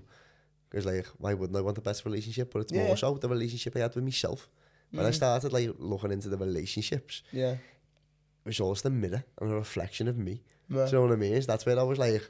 Well, I think that relates back a little bit to what you said before as well about, like, when people split up with their ex, they all of a sudden they hate them. And I think it could be, like, it could be a part of, like, if you're in a good, healthy relationship where you're happy and you love the person and they love you and there's that mutual, like, genuine connection there, the chances are when you're around that person, you're going to be the best version of yourself because they allow you to be, because you feel comfortable enough to do it, so that when you, for whatever reason it is, whether it's amicable or there is a bit of bitterness there or you just drift apart, when you split up, you're not just losing the person, you're losing a version of yourself that you're most comfortable 100%. Being and you're happy being, so then maybe that's where the resentment comes from as well. I think, like, people lose themselves in a relationship because, like, you get so attached. Do you know what I mean? You get so attached that they forget what they like. Like, what did you do? There was a you before a relationship and there's a you after a relationship. You need to realise that. And that's, like, where you come into your own then, because, like, I can't do nothing for you in a relationship. You can't do nothing for your partner. They can't do nothing for you. As soon as you realise that, you just ignite and you connect on a deeper level, like, when you bond. Because, like, I'm working on myself, you're working on yourself, and through that, there'll just be, like, a proper... But it's how much scar tissue people's got and they can't get over Definitely, it. That definitely plays a part in that. Definitely, because, like, again, people bring, like, traumas or, like, past relationships into the next relationship. Do you know what I mean? So, like, whatever happened in your relationship previously, you're bringing it over with you because you haven't dealt with it, because you suppressed everything. And then all of a sudden, you're looking for all the flaws in the person, or, like, looking, like, comparing from your last relationship and looking at the qualities of your last partner rather than seeing this person as a brand new person. Do you know what I mean? coming from past relationships into the relationship I'm in now, there was a part of me who I hated in past relationships. And as part of my growth, I said, right, I need to change, I need to pivot, because I do not like that version of myself. I was dead paranoid, I was dead insecure, like I didn't trust my partners, I'd look through phones and everything, like it was eating me alive. So when I got in my current bed, I was like, I'm happy now. I do not want to go back to that place. Yeah. So I completely shifted and I went the complete opposite end of the spectrum, and I was just like, I trust you wholeheartedly. I have no insecurities whatsoever. But it had a negative effect because she was like, when she was going out on nights out and I just weren't asked, I was like, sweet, have a boss time. She's like, why aren't you getting jealous? Don't you think that I'm attractive? Because you're thinking other fellas aren't even going to look at me. Why aren't you asked about it? And I was like, because I didn't like who I was. Yeah. Because if I start to feel that jealousy and that emotion, I will double down on feel it like and you're I will reverting become an back. absolute dickhead. But because I flipped completely, she didn't like it. Yeah. Do you know Then what I mean? that might But be that's invasion something questions from her about I was going to say herself, that's though. nothing to do with you.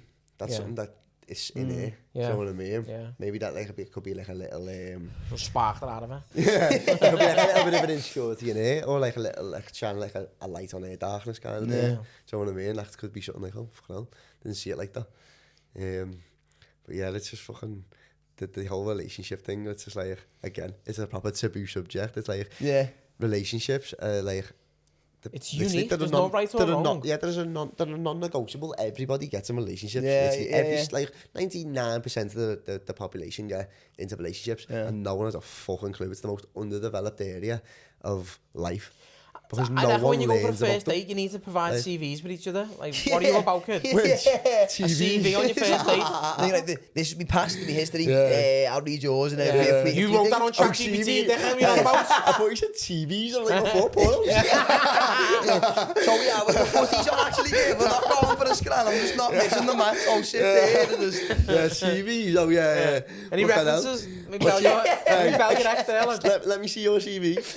Explain it to me, lads. Imagine you have to put references. You've got a bell and expert. Like that. What's that, lads? Oh, fuck him. Start a Scatty. tape with your expert, lad. I'm wondering, just before I throw all my eggs in the basket, is it a decent chew or am I wasting my time, lad? What are we dealing with? Let me. I want to know your CV, lad. What's it like?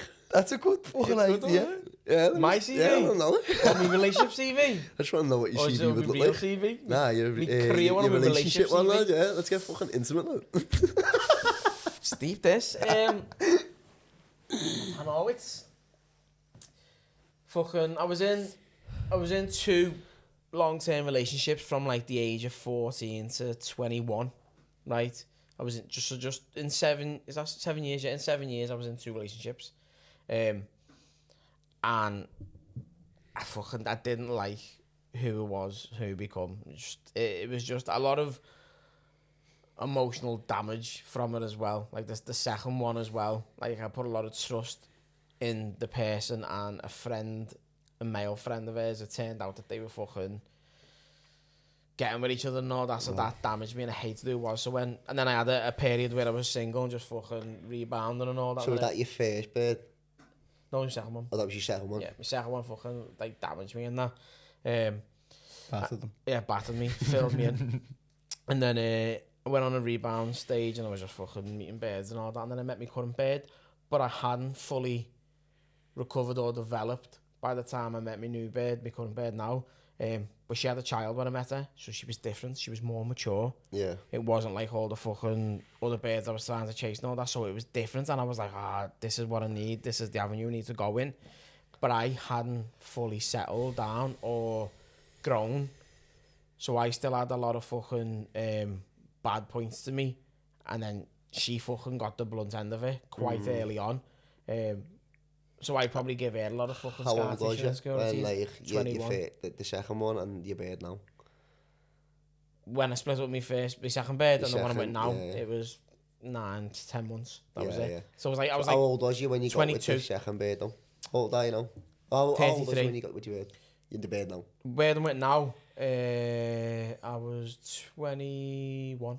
So, and then before that, like, that's what you gotta think, like, every, like, part of your relationship thing, like, you're always a different person, because you're older, you're wiser, you know what I mean? Like, my ex got with her when I was like 21, so I was still like the immature me, do you know what I mean? Yeah. It was only like the last couple of years where I've changed. It was like, and especially when my dad died, like you were saying, my ex-bear used to get the blunt of everything because I couldn't like express how I felt. She'd go, "You alright?" And I'm like, "Yeah, I'm sorry. Why are you asking?"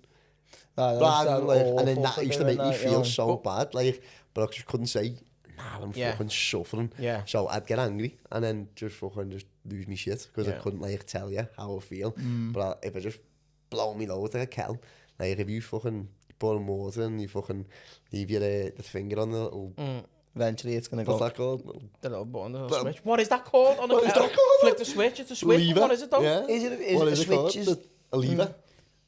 I'd probably say switch. It's like you're just throwing all your emotions in there, just bubble up, and it was like The little kettle explode. wheel. Because like that was me. I was the kettle lad. I was like, Little cat lad over there.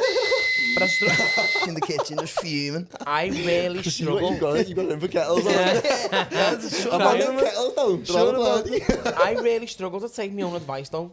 What? I struggle to take my own advice. Yeah. Because I can give people relationship advice and go, oh, you 100%, fucking lad. work on this, work on that. And then I know what I need to work on, but I can't fucking do it. That's easily done as well. Your though. emotions will. Because when you're override you. looking as well, especially 100%, like, and like you with your emotions, it's like your emotions are literally a record of the past. Like everything that you feel, it came from somewhere. It came from a wound. Do you know what I mean? So everything that you're feeling, it's just literally a reacting how your past experiences have been. Do you know what I mean? So then you carry this with you, and all of a sudden something triggers you, and the same action or like same reaction will come out because from that same wound. Yeah. yeah, I don't know what I was going to say, something and I completely forgot. But Sorry, lad. no, that is sad, because what you said was probably worded a lot better anyway, to be honest. But yeah, no, I'd rather do. I think when you say about like a relationship being a fascinating thing as well, I think it is. I think even down to like the very inception of a relationship, like you probably if you in your day-to-day life, you probably fucking walk past fucking 100 women a day. Men or whatever you're into a day, you're around people all the time. And it's the same with not even just necessarily a relationship, like a romantic relationship, whether it's like just like a completely fucking platonic friendship. It's like I think the way you form relationships with people, it has always been something which is proper interesting, because it's like you meet people all the time, but every now and again you'll meet someone and you'll be like, oh, I like them, I'll keep them actually. I put them in the little circle with the other ones, and then like it's just mad because like realistically you could bump into anyone and get chatting to them, and then like you'll never see them again. But every now and again, whether it's like a girlfriend or a boyfriend or like a friend or whatever it is, you'll meet a certain person and like have a proper energetic bond, lad. something will just click, Something and then you're like, and you just go, they're cool then. they're fucking, because like that's why I always say it's so important to be yourself, because like so many people don't know who they are. It's like if you don't know who you are, it's like you don't know who you're supposed to be around, because you're just mold all the time. It's like a chameleon, you just blend into whatever you're with. And like there's a quote that I seen, let me try and think of the quote. Don't eat yellow snow. What? Don't eat yellow snow. That's advice for life, that. Great quote, that. You can keep that. What's the quote? Start looking for yourself. Start being yourself, so the people who are looking for you can find you. And I was like, wow. I like that. Because like when we're like putting the mask on, we're gonna attract the people who aren't supposed to be in our lives. And I but think when I'm we're being guilty of that. authentic, the people who are around you are supposed to be around you, because you're having an energetic bond with them. So they're supposed to be there because energetically you're matched. Do you know what I mean? So but I think that's what's happened with me and you. That quote really like hit home for me, to be honest. That quote where I was like, wow, that's a heavy quote. Yeah. I like that. Yeah. It's mad. I think as well, like, it's only really been, said to you last week, it's only really been very, very, very recently I've sort of took a little step back, and like, because I know for a fact for years I wasn't being like completely unauthentic. Like, I don't think, like, I can't do that. I've not got that in me. Like I always, at least, I'm not always successful, but I always try to be as authentic as I can, because like I've always sort of known, like, if you're not, as you said then, like, if you're not just being like yourself, you could attract like the wrong kind of person, and then that can put, like, the wrong people can put you on a really terrible path without you even realising what's going on. And like it's only really been recently I've sort of like I just sit down with myself and being like, right, all right, like what kind of person do you actually want to be, and like not even just to yourself but to the people around you as well. The last couple of years, because I've been really, really, really focused on trying to do what I'm doing as a comedian and do what I'm doing with the podcast, I've probably like neglected like relationships with like my family a little bit. Not like not like I've not meant to. Yeah. But, like you're seeing them less. Yeah, You're seeing 100%, people less yeah. who you like having around you because you're doing other stuff. It's one of them things, like, you've got to prioritise certain things, and like, you can't give 100% to everything. Do you know what I mean? You can't give 100% to everything, because 100% can only go into one thing. Do you know what I mean? You can give 20% to something, you only get 20% back. And if like you want to prioritise seeing the family more, then even if you give 40% to it, then you get 40% more out of it. Rather than like thinking, I've neglected it and I'm just going to keep it there. I think, well, I can't like give everything over to my family. Do you know what I mean? And also like about like energy and time. This is a big like thing what we all get confused with. Like time. Someone said, I want to spend more time with you. What they're actually referring to is I want more energy off you. Because like I could spend all the time in the world with my family, but both of us on our phone. We're all on our phone. We're spending all the time in the world together. But energetically, what are you doing with the time? I time? want presence. I want to like connect with you. I want to actually be and speak to you. And 5 minutes of someone's full energy is worth more than an hour of someone's fucking time. And you just be there on your phone. Look at this reel, like, you aren't fucking connecting. You know what I mean? So like, when people are actually, I want to spend more time. No, you don't want to spend more time. You want to have exchange energy more. You want to exchange energies. Valuable time. Defo, And I think like that's value add, innit? I do you know what, to be honest as well, I think, I was saying this to me man the other day actually, like, I think loads of people do it because it's so easily done. I think everything that you spoke about, I think deep down, I think everybody knows it. It's not like it's not like you're telling people things which are completely new information. It's been around for so long, and it's like, and when you really actually take a second to think about it, to talk about it, it seems like it should just be obvious. Do you know what I mean? It should be like we should all be like, if you want to be one of the lads, why can't you just be one of the lads and still do like better yourself? You know what I mean? Like, it's doesn't have to be innit? a conversation. Obviously, it runs deep, so it, like through like traumas and emotional like needs not being met and all these other things. But like, if you want to change, then I kind of get it. Like, change is a big courageous step. It's a fucking scary place to change. Like I was saying before, like, people get addicted to certain emotions. I don't know, when I was going through the process of change, I didn't want anyone to see this side to me, because I was like, I'll show it in circles where I feel safe. But then I was like, I'm going outside to the world, I'm still going to fucking put my mask on. Yeah, do you know what I mean? Yeah, like that. Shoulders up, head down. I was like, no one's seeing this side of me. And then, just because I felt a safe space in like a circle, then all of a sudden it'd go to another circle, and then I was going to like these Wim Hof retreats, lad, and I'm just like, these people are unbelievable, just unconditional love. I'm just looking at them, I was like, you're fucking amazing. You know what I mean? Like, just giving you so many compliments, and just like, I love your smile, and I'm just like, made up. Thank you, lad. But like, just like proper genuine people that are just full of love, lad. And I mean full of love. And then that had a big impact on like how I was seeing things. So like, because you get trapped up in the bubble of Liverpool and whatever, and I was just exploring these like expeditions, and going travelling as well was a big experience for me. Where did you go? Went to Bali, Thailand, and Vietnam. How long were you there for? 10 weeks. I just went on my own, lad. Yeah. I knew again, it was a call, and I knew I needed to go on my own. I was like, just a little bit anxious and that at the time, and just had loads of things to process, and I was like, I just need to go. And then lads came back. I'm going to say a brand new man, but I would say I'm a brand new man. A bit of a new perspective, at least. Nervous system was just so calm. And I have very rarely struggled with like anxiety since. I feel like I just gave that reset that I needed. And that's only 10 weeks. What? And it's 10 only weeks, 10 weeks. I think it was just because I was up the rat race. And I was like, I didn't have to work, didn't have to think about work, didn't have to think about a lot all of the it's environment, isn't it? 100%, lad, I was the pressure, I think, what was giving me anxiety. The pressure of like wanting to be successful, and the pressure of success. What is success? Then I started figuring out what does success look like for me. Do you know what I mean? Like, my success and your That's a very success is subjective question as well, isn't it? Yeah, like success. What success look like for you? Everybody thinks success is money, and yeah, it's a form of success. But like, you don't know Robin Sharma? No.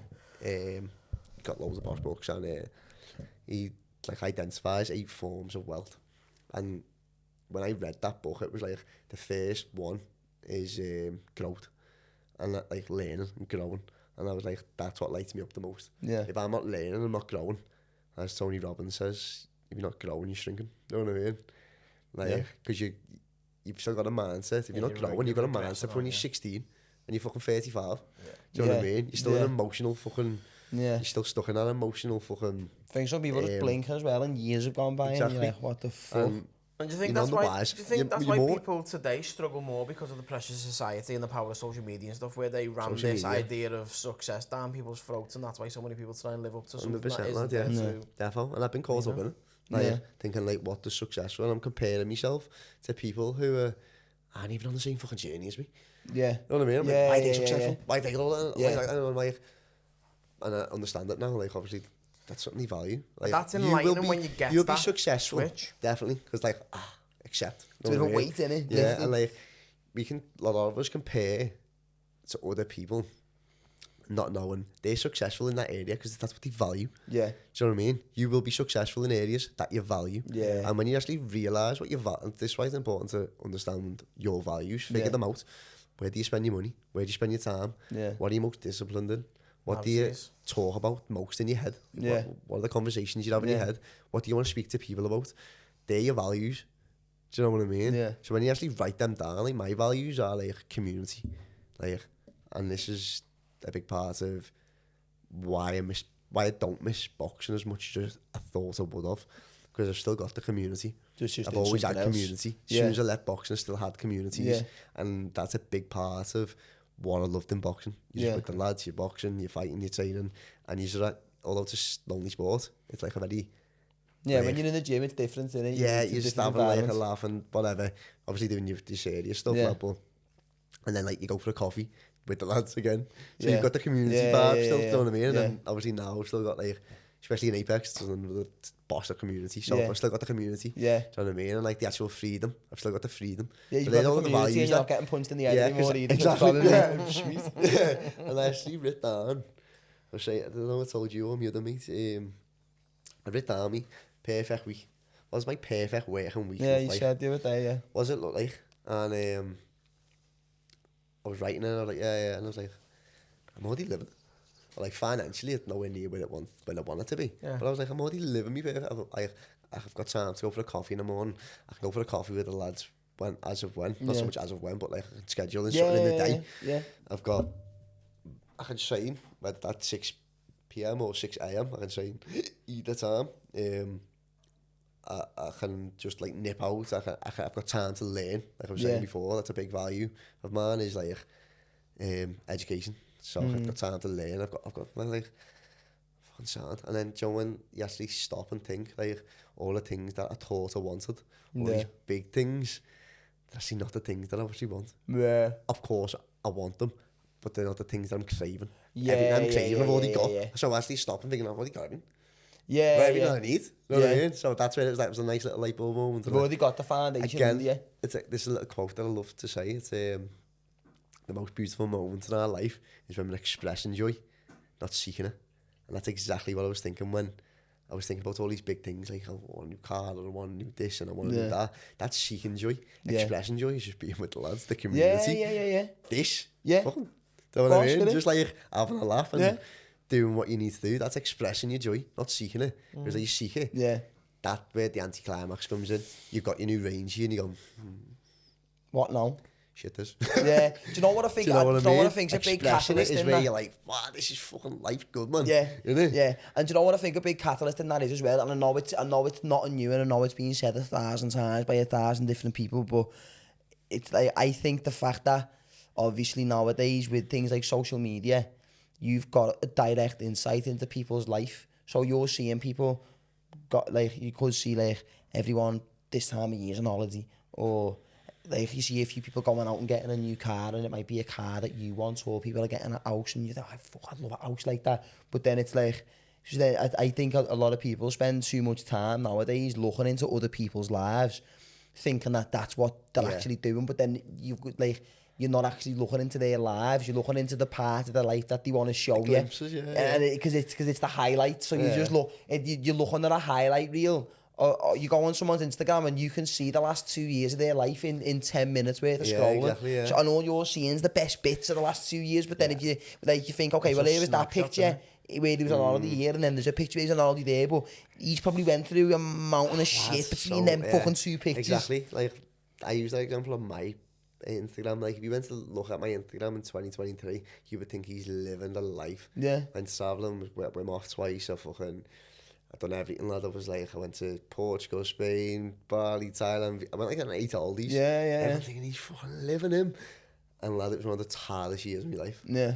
But like on social media, it's like, nah, he's living. Yeah. But then on the flip side, right, if you were to go, do you know what, right, I'm going to be genuine, I'm going to be me, and you posted a video you're fucking sobbing because you're upset, people are like, attention-seeking cunt, and give you grief for it. When you're being the most genuine fucking person ever, and laying all your cards on the table going, is me, at the hardest time, that I'm a rock bottom and is me, and people just go, attention-seeking. He's looking, and like, again, that and could be shit. That could be a reflection of themselves, though.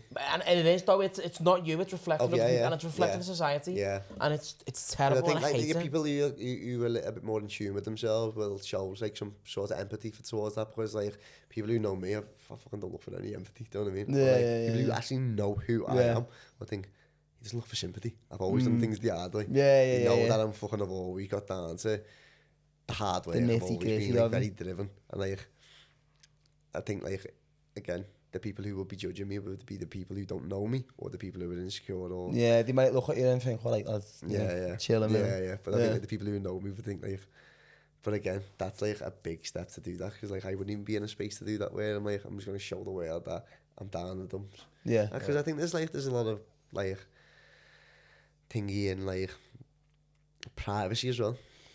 Yeah, 100%. I understand. If you're 100%. reaching out for help, where I think I'm in a space, I don't think I'd ever do that, because I've got the right people around me where some people don't know where to look. Yeah. I know where to look. If I'm in a shit place, I know where to look. I know where to go to. I've got friends, I've got fucking, and like unbelievable mentors and people like I know enough myself to try and navigate my own life. But people who don't know where to look and they done that, then I'd pay more respect to that, because it's like 100%. seeking for help. You know what I mean? And that's a big step, man. Definitely. Because there's always, I don't know how to take it or where it sits with me, but I always have this internal battle annually, like when it's my dad's birthday or my dad's anniversary. Like, my family members, my brothers and all that, I'll always put all these big soppy posts up on social about how I miss my dad and all that. And I always sit there going, if I don't post, people in my family will be like, why don't you fucking care? Why aren't you doing it? Yeah. And then I think, but then if I post, I'm looking for sympathy and I'm doing it for everyone else. I'm not doing it for myself. And this year, on my half fella's anniversary, I was sat there. What was it? It was Father's Day. On Father's Day, and I was sat there, and like I see all my family's fucking posting and all that, and I was like, for about 2 hours, I was deliberating. I was writing something and I was deleting it, and I was like, what am I doing? And in the end, I was just like, do you know what? I'm gonna put a post up, and I'm gonna say what I fucking feel. And it was the first time I've probably, and I'll see what I wrote and I'll read it out. I remember you doing it. It's the first time I actually exactly fucking what it said. Posting something. I'd wrote, Father's Day is always a day of mixed emotions. I read the endless posts of people showing their appreciation for their dad and how thankful they are for teaching them the values in life. The only value you taught me was the importance of never leaving your family. The older I get, the harder it hits me, but I think I finally understand you now. I'll always love you, big man. Happy Father's Day. And that took me like 4 hours to write, because I was like, do we just do something dead soppy and play up to the family? But then I'm doing it for the people, and that is fucking. And then now after that, I think I don't ever want to post again. I don't, because it's not me. It's not for me. That's not something I've ever done. I've never, when it comes to like the anniversary, like a grandparent or something dying, like, and I see my cousins posting it, and like. Nowadays, I'm a bit just like, do your thing. But I remember when I was a kid, I was like, what are you doing? What are you doing now? I can relate with that as well. Like, again, people have just like their coping mechanisms. That's what makes them feel good then. That makes them feel good. But like, I'm the same. Like, I never post really nothing about my dad, because like, not that I'm looking for sympathy, but it's just like, people messaging me when it doesn't make me feel any better. Yeah. So I think, well, okay, well, I can put this up, but does it make me actually feel any better that? Yeah, if 30 people comment on the post, like, thinking of you, big man, it doesn't change anything. So I think, like, me putting that up does not change the situation. So I think, well, that's where I come from. Because like, obviously my family do it as well, but that's what they like to do. That's fine. Yeah. Like, some people express in different ways, and people just like to share, and people like just to connect. They might just want to like be in for a little bit of connection with someone else. You know what I mean? Just like it's like an old friend might pop up and he just like, end up getting speaking. Yeah. Like there's loads of different avenues where it could come from, but for me it's like it doesn't change the outcome. So I always think like I get enough messages on my Instagram anyway and stuff, and my Instagram's quite busy, so I think like but I can definitely relate to that because I do post on. Yeah, it's mad, I know. Do you know what is where it's like it's never been something I've done whenever it's been like the anniversary, like a relative dying or something. It's like I've always sort of looked at it as like whether or not I fucking pour me feelings out into a fucking big post on Facebook, it's not going to change the feelings. I'd rather just keep them to myself and process them in my own way. There's a lot of quality and like the word quality, a lot of what's the word, like thingy and privacy, like a lot of it's a bit of a virtue. What's the word? I know what you mean. It's a very simple word. We've all had a stroke. There's a lot of there's a lot of fucking thingy and privacy, like not value, fucking. I think it is value though. Yeah, the value, it is, yeah. What's the word, Jack? Privacy as well. Solace. Maybe. 2 hours? It's an hour and a half. What are we on? How long? No, I was asking what it said. Hour and a half. It's been good though. Keep going for a little bit. I'm loving it. But yeah, it's nice, isn't it? It's nice. It's different. But it's Full of love. It's bosh, isn't it? Loving it. It's bosh. That's, you know what though, right? That's why I wanted to get you on as well, because we've been saying for a while, like for ages with the podcast, like because when the podcast first blew up, it blew up because like we were fucking dead loud and like we were saying funny shit and proper outrageous things and like at first people want to see life as well, don't they? Yeah, but like at first that was what sort of come natural, because it was four lads sat in a room in Chester. Some of us knew each other more than some of the others knew each other more. There was like an even share of like, it was a very even dynamic. Well, he knows him more than him, but he knows him dead well, but he knows him more and so we were all just like trying to be funny, because we were like, some of us didn't know each other very well. And humour was what brought us together. So then over time it got to a point where we were like, all right, we have to be funny. But then now obviously, like especially after when I got back from because I've been saying to you for a while, like I wanted to sort of not completely change the podcast. Like I used to love coming in and like and having a laugh. Like we've all sat down and had a laugh, but we've like part of our growth, isn't it? Part of our journey. It's about actually like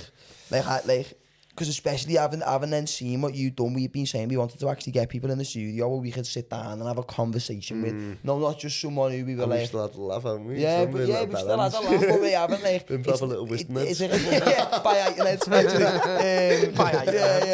If you want to say you're from Wistons, you can, but I'm from Bayheiten, so it's sweet. What's your post on that? L30 Bayheiten. Ja, is that zo? Hoe is 4 motors then? Not I can't remember. Lad, it was so about us force and laughter and growing and getting more interesting guests on. So like I said, I'd been saying to Gary for a little while, like I wanted it to. Obviously, we've still sat down and had a laugh, but we haven't sat down from the get-go being like, right, let's all say something that's funny. Because like, I got to a point where like it didn't feel natural, and I didn't know whether I was like, all right, well, do we just stop doing the podcast? I'm not really getting the same joy out of it that I used to get out of it. But then I was like, well, no, because I know what I want out of it. We've just got to maybe not completely change what we do. It's still like the essence of what we're doing is we just sit down and have a conversation. Yeah. And like, and some providing value for the listeners. Well, yeah, like 100%. Like, obviously, people who watch your podcast will be genuinely looking for, like, you hold so much value in people's lives, clearly, because like you make people laugh, and that's a big fucking quality. Yeah, I didn't realise how much in they're some watching cases this and some they're people. thinking like, I've picked up a few little fucking golden nuggets there. Yeah, you know what I mean? Yeah. I've had a laugh and I've picked up some golden nuggets. Well, what see, a win. That's exactly what I was. That's exactly what I meant to be, because like obviously like you can sit down and make people laugh all you want, but like the majority of people who watch this podcast are young lads and young girls, so it's like we could actually potentially provide them with like, and there's going to be thousands of people who see it. Like they could potentially provide them with a little bit of value, and then if anybody who's watched it decides to go, oh, I like what he's chatting at, let's go in. Then they go over, and then it's a chance for them to learn. Have you heard, we go back to that though, but have you heard Maz's new tune, you know Mazza? Yeah, well, Mazza, funny enough, I Fire in the messaged him Booth. about coming on the People podcast. keep saying to get him on. Well, Fire in the man, Booth. it was Yeah. heavy. Lad. It was It's a heavy. sick tune, because like, It is, isn't it? when Charlie Slav goes, yo, I was getting bored, I was getting fat, drinking AU, and he's going getting fat, and he's like, fucking, that's exactly what they need, like, because he was like speaking like on an emotional level. Different. Lad, it's like something different. Because he was speaking on an emotional level, he proper felt him, lad. And he was like, this is why I wanted you, because he hasn't done Fire in the Booth for a while. He's like, this is why I wanted to bring you, to bring it back. Do you know what I mean? And that's what's something that I needed. I needed that. But you know, funny and like, enough, it was shit. I messaged him about coming on the podcast, because when I'd seen his Fire in the Booth, I went onto his Instagram to try and find the link for it. So because I was too lazy to go on YouTube and just type it. I thought I need the direct button that's going to take me straight there. And I went on, and you know, he says, like, if somebody follows you, it's like, follow back.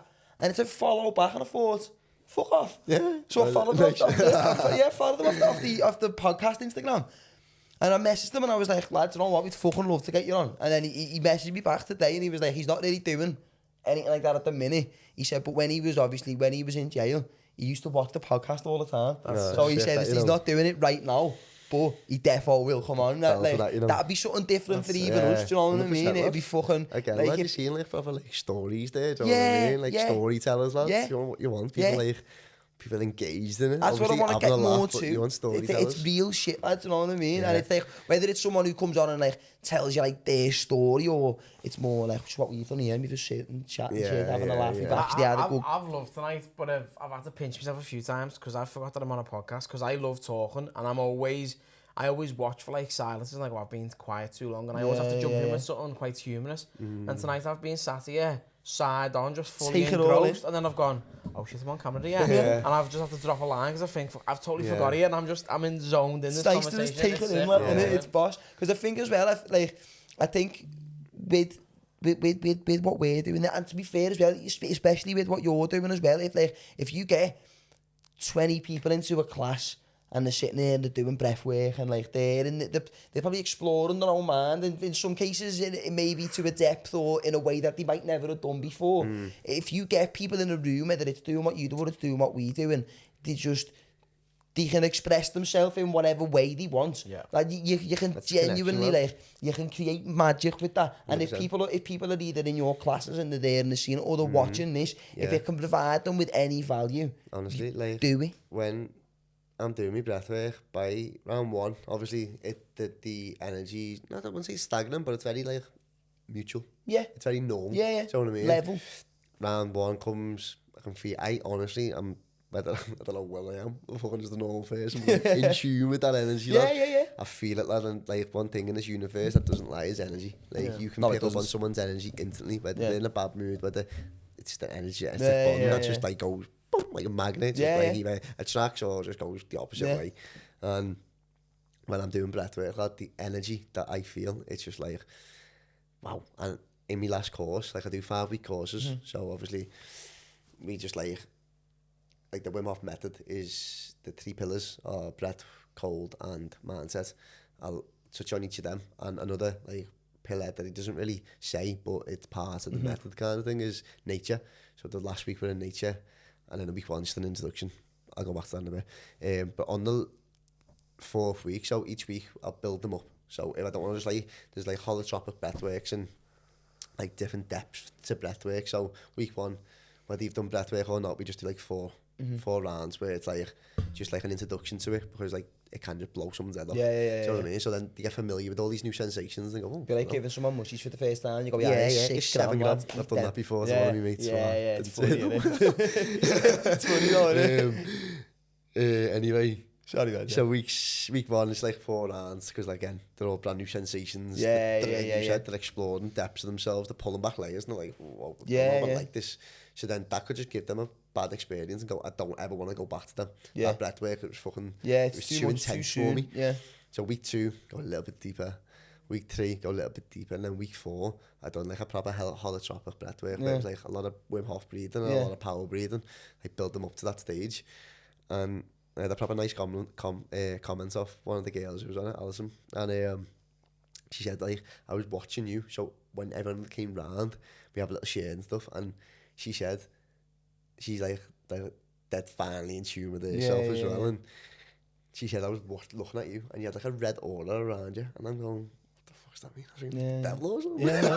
Red's usually not a positive colour, is it? Like, that He's speaking to angry you like or that, something? what? I was like, red aura, yeah. So I was starting to have a pee, thinking, what the fuck does that mean? She went, I don't know, it was just vibrant. It was red. It was like so fucking vibrant.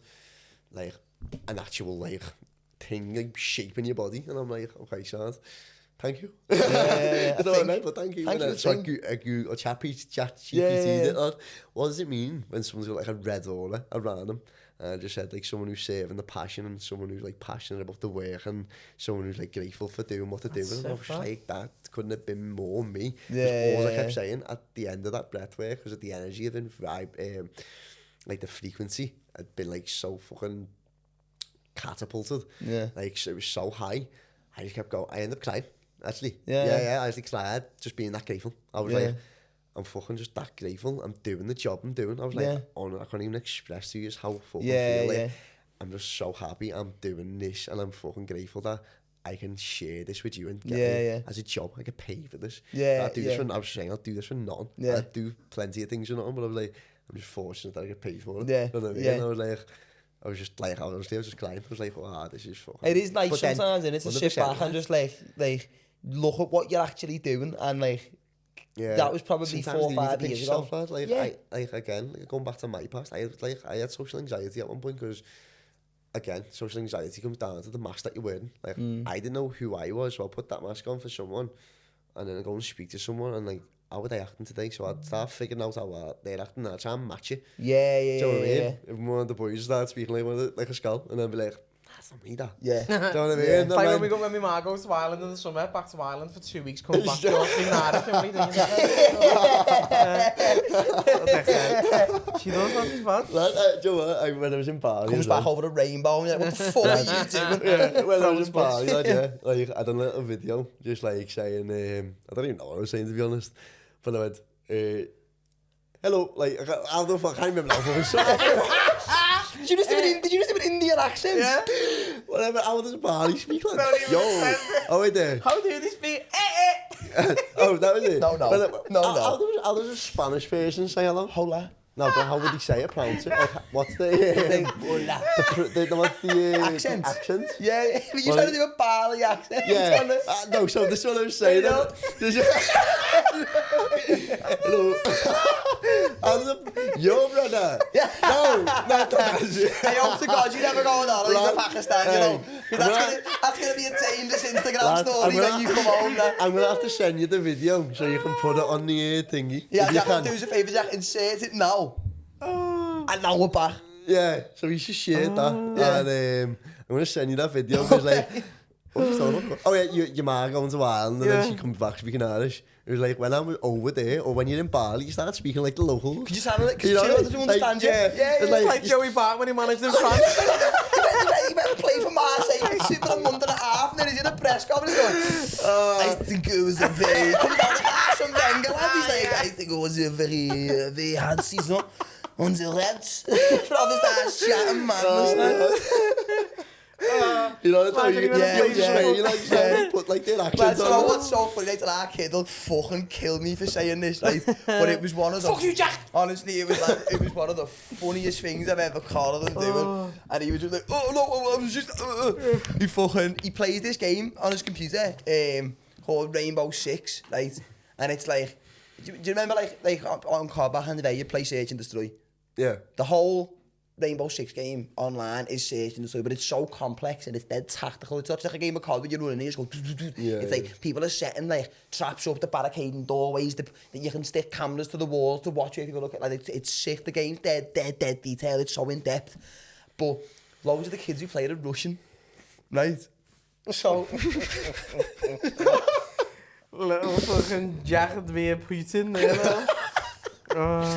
Listen, lads, I walk past this room, right? And fucking Ayori's in there, fucking, he's sitting Compare there, the fucking meerkat.com. Simple. And I'm here, I'm going, he's on the stairs. And I'm going, he's coming round, he's in back room. And I walked in and went, what the fuck are you doing, man? And then he's like, oh no, basically, like, loads of the kids who play this are Russian, so you've got to do it so that you understand. You know, I was like, why don't you just articulate your words and like, you just pronounce things properly? I was going to start speaking Russian. Our kids booking flights to the fucking Kremlin before the game started, and I was like, what are you up to, lads? It is like, you know, like when I go away to like these receipts and like when again when I was in Bali and stuff, because like our accent is hard to understand. Yeah, it is. And like I don't know if I slur me words. I think I do a bit. You know, No, like, I think bit punch drunk. Yeah. Or speak a bit fast. I don't know. Bit of CTE. Yeah, a little bit punchy. I don't know. Something's fucked. But they struggle to understand me so bad when I'm speaking like this. And because I'm speaking that slow, I forget what I'm saying. I go, what was I saying? Lad, it's like a proper like effort where I'm going, hello, are you okay? And I was just like, lad, Yeah. because I'm speaking that slow, I forget what I'm saying. Yeah. You're thinking about the delivery too much. I the word. find myself doing it when I'm outside the Liverpool. I'll speak like this and I'll speak a little bit slower. Because if I go in and I'm like, oh, what's happening, lad? You know, right? Go, where are you from? Yeah. Are you from Bali? Everyone What are goes you? like you Scottish? Irish. I go, nah. I got Irish, German, Scottish. I was like, hell. And then, but you know, like, what's By the Aiton, thing?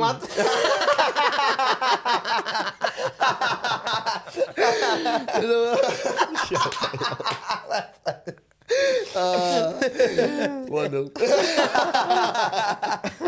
That's another thing now. Like when I'm writing to all the lads, or to anyone, not even just to the lads, fucking anyone, I'll write my words out, and I think my brain works too fast for the phone? the keyboard. For your So I'm going in my brain, and I miss about 20 words out. Always do it. Always do it, lads. But I've got to that age now where I don't go back and correct it. I just send it. Yeah. I'm like, I'm not That's your puzzle to I'm figure out. I'm trying to come across all intelligent. You can't even spell. You can't even miss all words out. I'm like, oh, fucking hell. Yeah, I'm going to expose you. I Like, you know my what? Instagram just exposes me every day because I'll put something up. I'll put something typing in a before I Bali miss the words accent, out. I'm like, I miss so many words out and spell everything. I've got one Welcome to follower. The life coach can't spell. They're like, no, I'm all right, mate. I've got one follower who I used to work with, and the only time I ever speak to him is when he messages me to correct me spelling mistakes. That's so funny. And lad, I fucking hate him. He's an absolute gobshite, lad, because I'll put a post up and he'll just message me and go, haha, yes, and you missed H out there, lad. And go away, lad. Yeah, fuck off. Go away, lad. Like, Yeah. winds me up and does. Do you know what I'm bad for, right? And it doesn't matter who I'm texting. So like, if I'm texting me mum, or I'm texting me nan, or I'm texting him, I type exactly how, I type exactly how I speak. So I'm texting me nan and I'm like, she's like, are you coming down to ours? I'm like, Y-E, yeah. I'll be D-E-R soon. Or like, I'll say something, I'll spell like, you know, as in like Y-E-N-O. And I'm like, me nan's 70 odd. I typed to me nan how I typed to like one of the boys. And she's like, what does that mean? I'm like, do you know what? I'm not even going to tell you. I'll just be there in 10 minutes. Years ago when I used to work in the Aquarina, we had a recruitment day where they said to us, listen, if you've got any friends and family who want a job, like fucking get them in. And you're only like a teenager there, so you get all your mates in from college and all that. So I said to a few of the lads by ours, like, how does jobs going there if you fancy? And two of them like, yeah, definitely come down. So I said to the HR manager, listen, I went to my mates are coming down, and I was fucking quite sweet with the HR. They were like, sound, get the forms filled in, we'll get them to the top of the pile, we'll make sure we get them a job. And I was like, sweet sound. So I helped out on the day, giving the forms out and collecting the forms in. And I was like, right, I'll make sure my two mates are top of the pile. And I got my mate's forms. And I was on the way back to the desk reading it. And one of my mates had filled the employment form out in tech slang. And I just went, I can't be affiliated with this kid, you know? I just can't be affiliated with him. So lad, I just ripped it and put it in the bin. I didn't put it to the bottom of the pile. I just put it in the bin. For weeks, he wonder why. For weeks, lad, he was saying, oh, lad, fucking nothing about that job. You know, I was like, oh, really? Do you know what mate it was? Was it Luke? Yeah. The lad used to come here, our old photographer. He's a fucking... What would you say about him? Didn't he go somewhere and come back and didn't wear shoes for 6 months or something? Yeah, he used to be a doorman and smash people's heads in for fun in town and all that, and had a pure skinhead. And then one day, he just shaved the side of his head and has a Viking ponytail and now wears fucking no shoes when he's walking on the beach and everything, lad. Loves and it, walks around the streets with it. He wants to be grounded and all that. And he's mad, lad. And that's where, like, we were going back to what we were saying before. Like, imagine if I done that. Like, all the lads would be who were mates with and who we used to be with and blah blah. Imagine if I done that, like me trying to change like the way Turn up people in a pair of think and see how. Birkenstocks. Yeah, and it's like, fuck that, I'm not looking like him. Yeah, Be arsed being like him. He's gone yeah. too far. Yeah. Do you know what I mean? Yeah, It's like, I know what you mean. The people you're trying to reach, you've still got to relate to you're them. gonna have target Yeah. audience, aren't you? Yeah, Like my yeah. target, I'm not, like, you know what? I wouldn't say I've got a target audience because like I would say I'm the same person to every single person I come across, regardless of like you are like me or you're not. And we'll always have like little different bonds. Yeah. But I'd say I would always treat every single person Yeah. with the same respect. Yeah. Doesn't matter if you're like fucking You're a human at superstar the end of or the day. fucking living on the street. Yeah. I'd treat you with the exact same same respect. And like I said, the little target audience, not really necessarily a target audience, but the people who would relate to me most. Do you know what I mean? Yeah. So now I'm just You've thinking, got to like, cater to where you are and who you're like, around to an extent. who am I around? Exactly. Who am I around? And whose life do I want to change who are close to me, who can still relate to me, kind of thing. And I think everyone who does know me would say I'll take this one as a compliment to myself. Yeah. I'd say I'm a fucking very welcoming person. Yeah, you definitely are. Know what I mean? You definitely You are. have a very positive I bumped into you on that Sunday. I only found out an hour and a half ago. We didn't even know it was me at first. but then he ended You up wanted with the invite on the podcast first?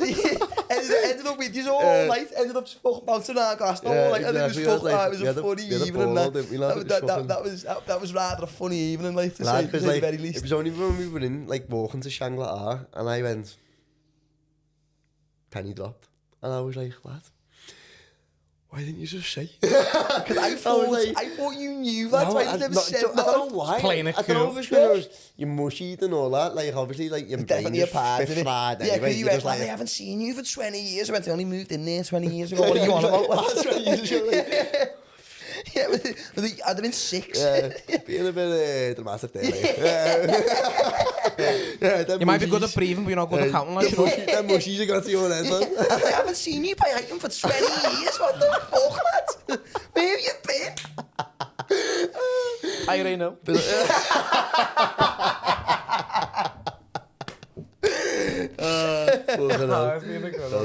En hij zit weer volgens zich. Do you know what we'll do? So we're going on with that evening. We'll wrap it up. But before we do, obviously I know you said, because you said this to me a few times the other day. We went for a little coffee as well.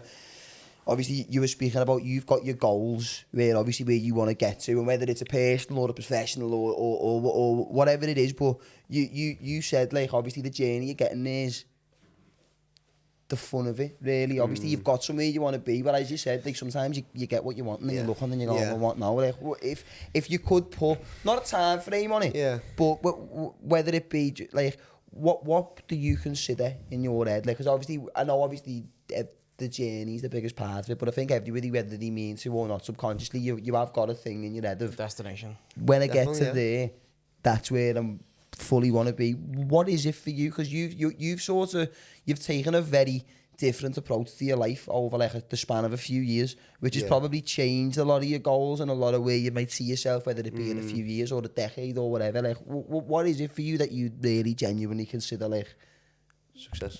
Like you've done what you set out to do? Yeah, I think. Think about that.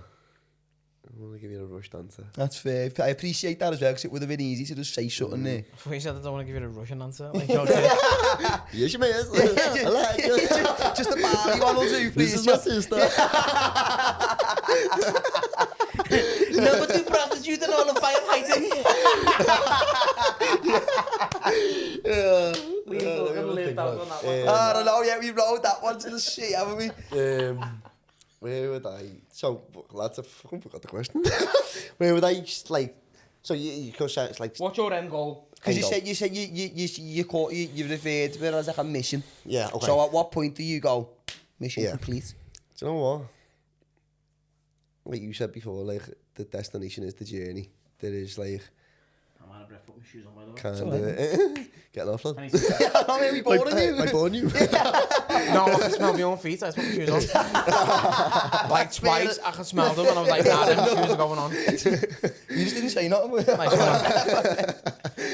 You know what? That's a tough question. I would say, for me, where I would be satisfied is genuinely just having more courses, like, more things for people to access, kind of thing. Make it more available. More available, because like I think like the way I'm at now, I'm only at the start of my journey of trying to expand of like the Wim Hof stuff and like the life coaching.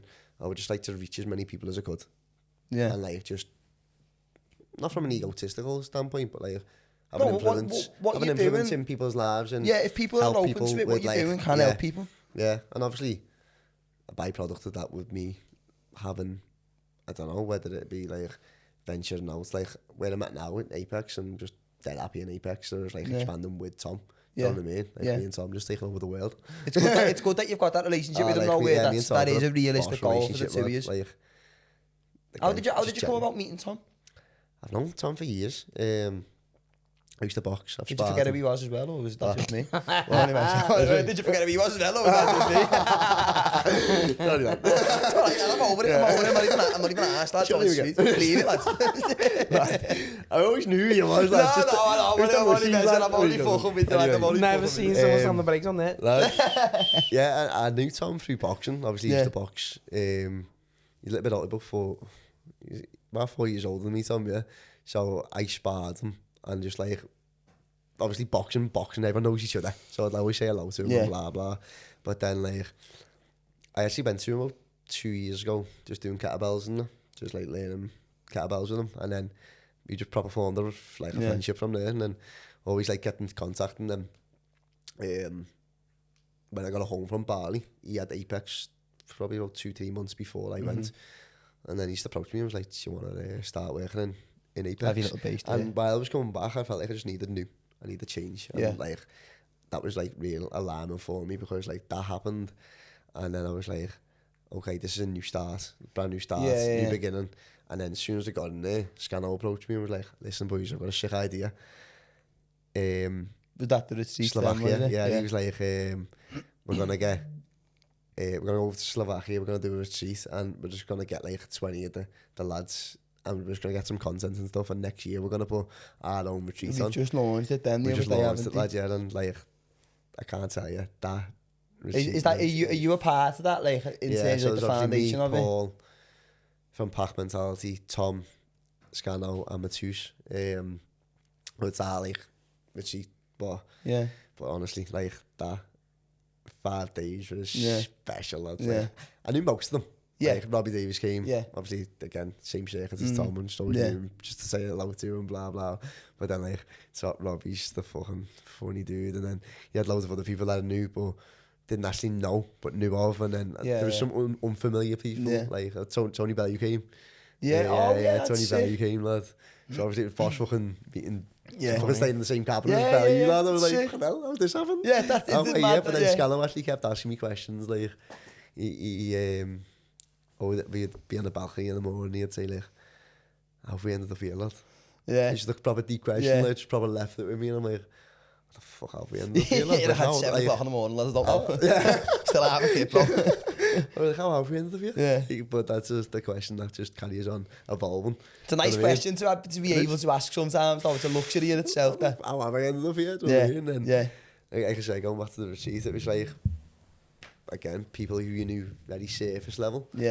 Like, by the end of the 5 days, swear to God, we were like brothers. It was just like, fucking, because again, vulnerability, connection comes through like vulnerability. 100%. And like 20 men, fucking tough men as well, though. I said in the airport, imagine someone bumping into us here, getting it though. And I was like, fucking like 20 Xboxes, or like UFC or whatever. It's the wrong group to say and snap. I was like, a big fucking gang of softies. Like crying. He's all crying on the balcony. Exactly. I was like, leave.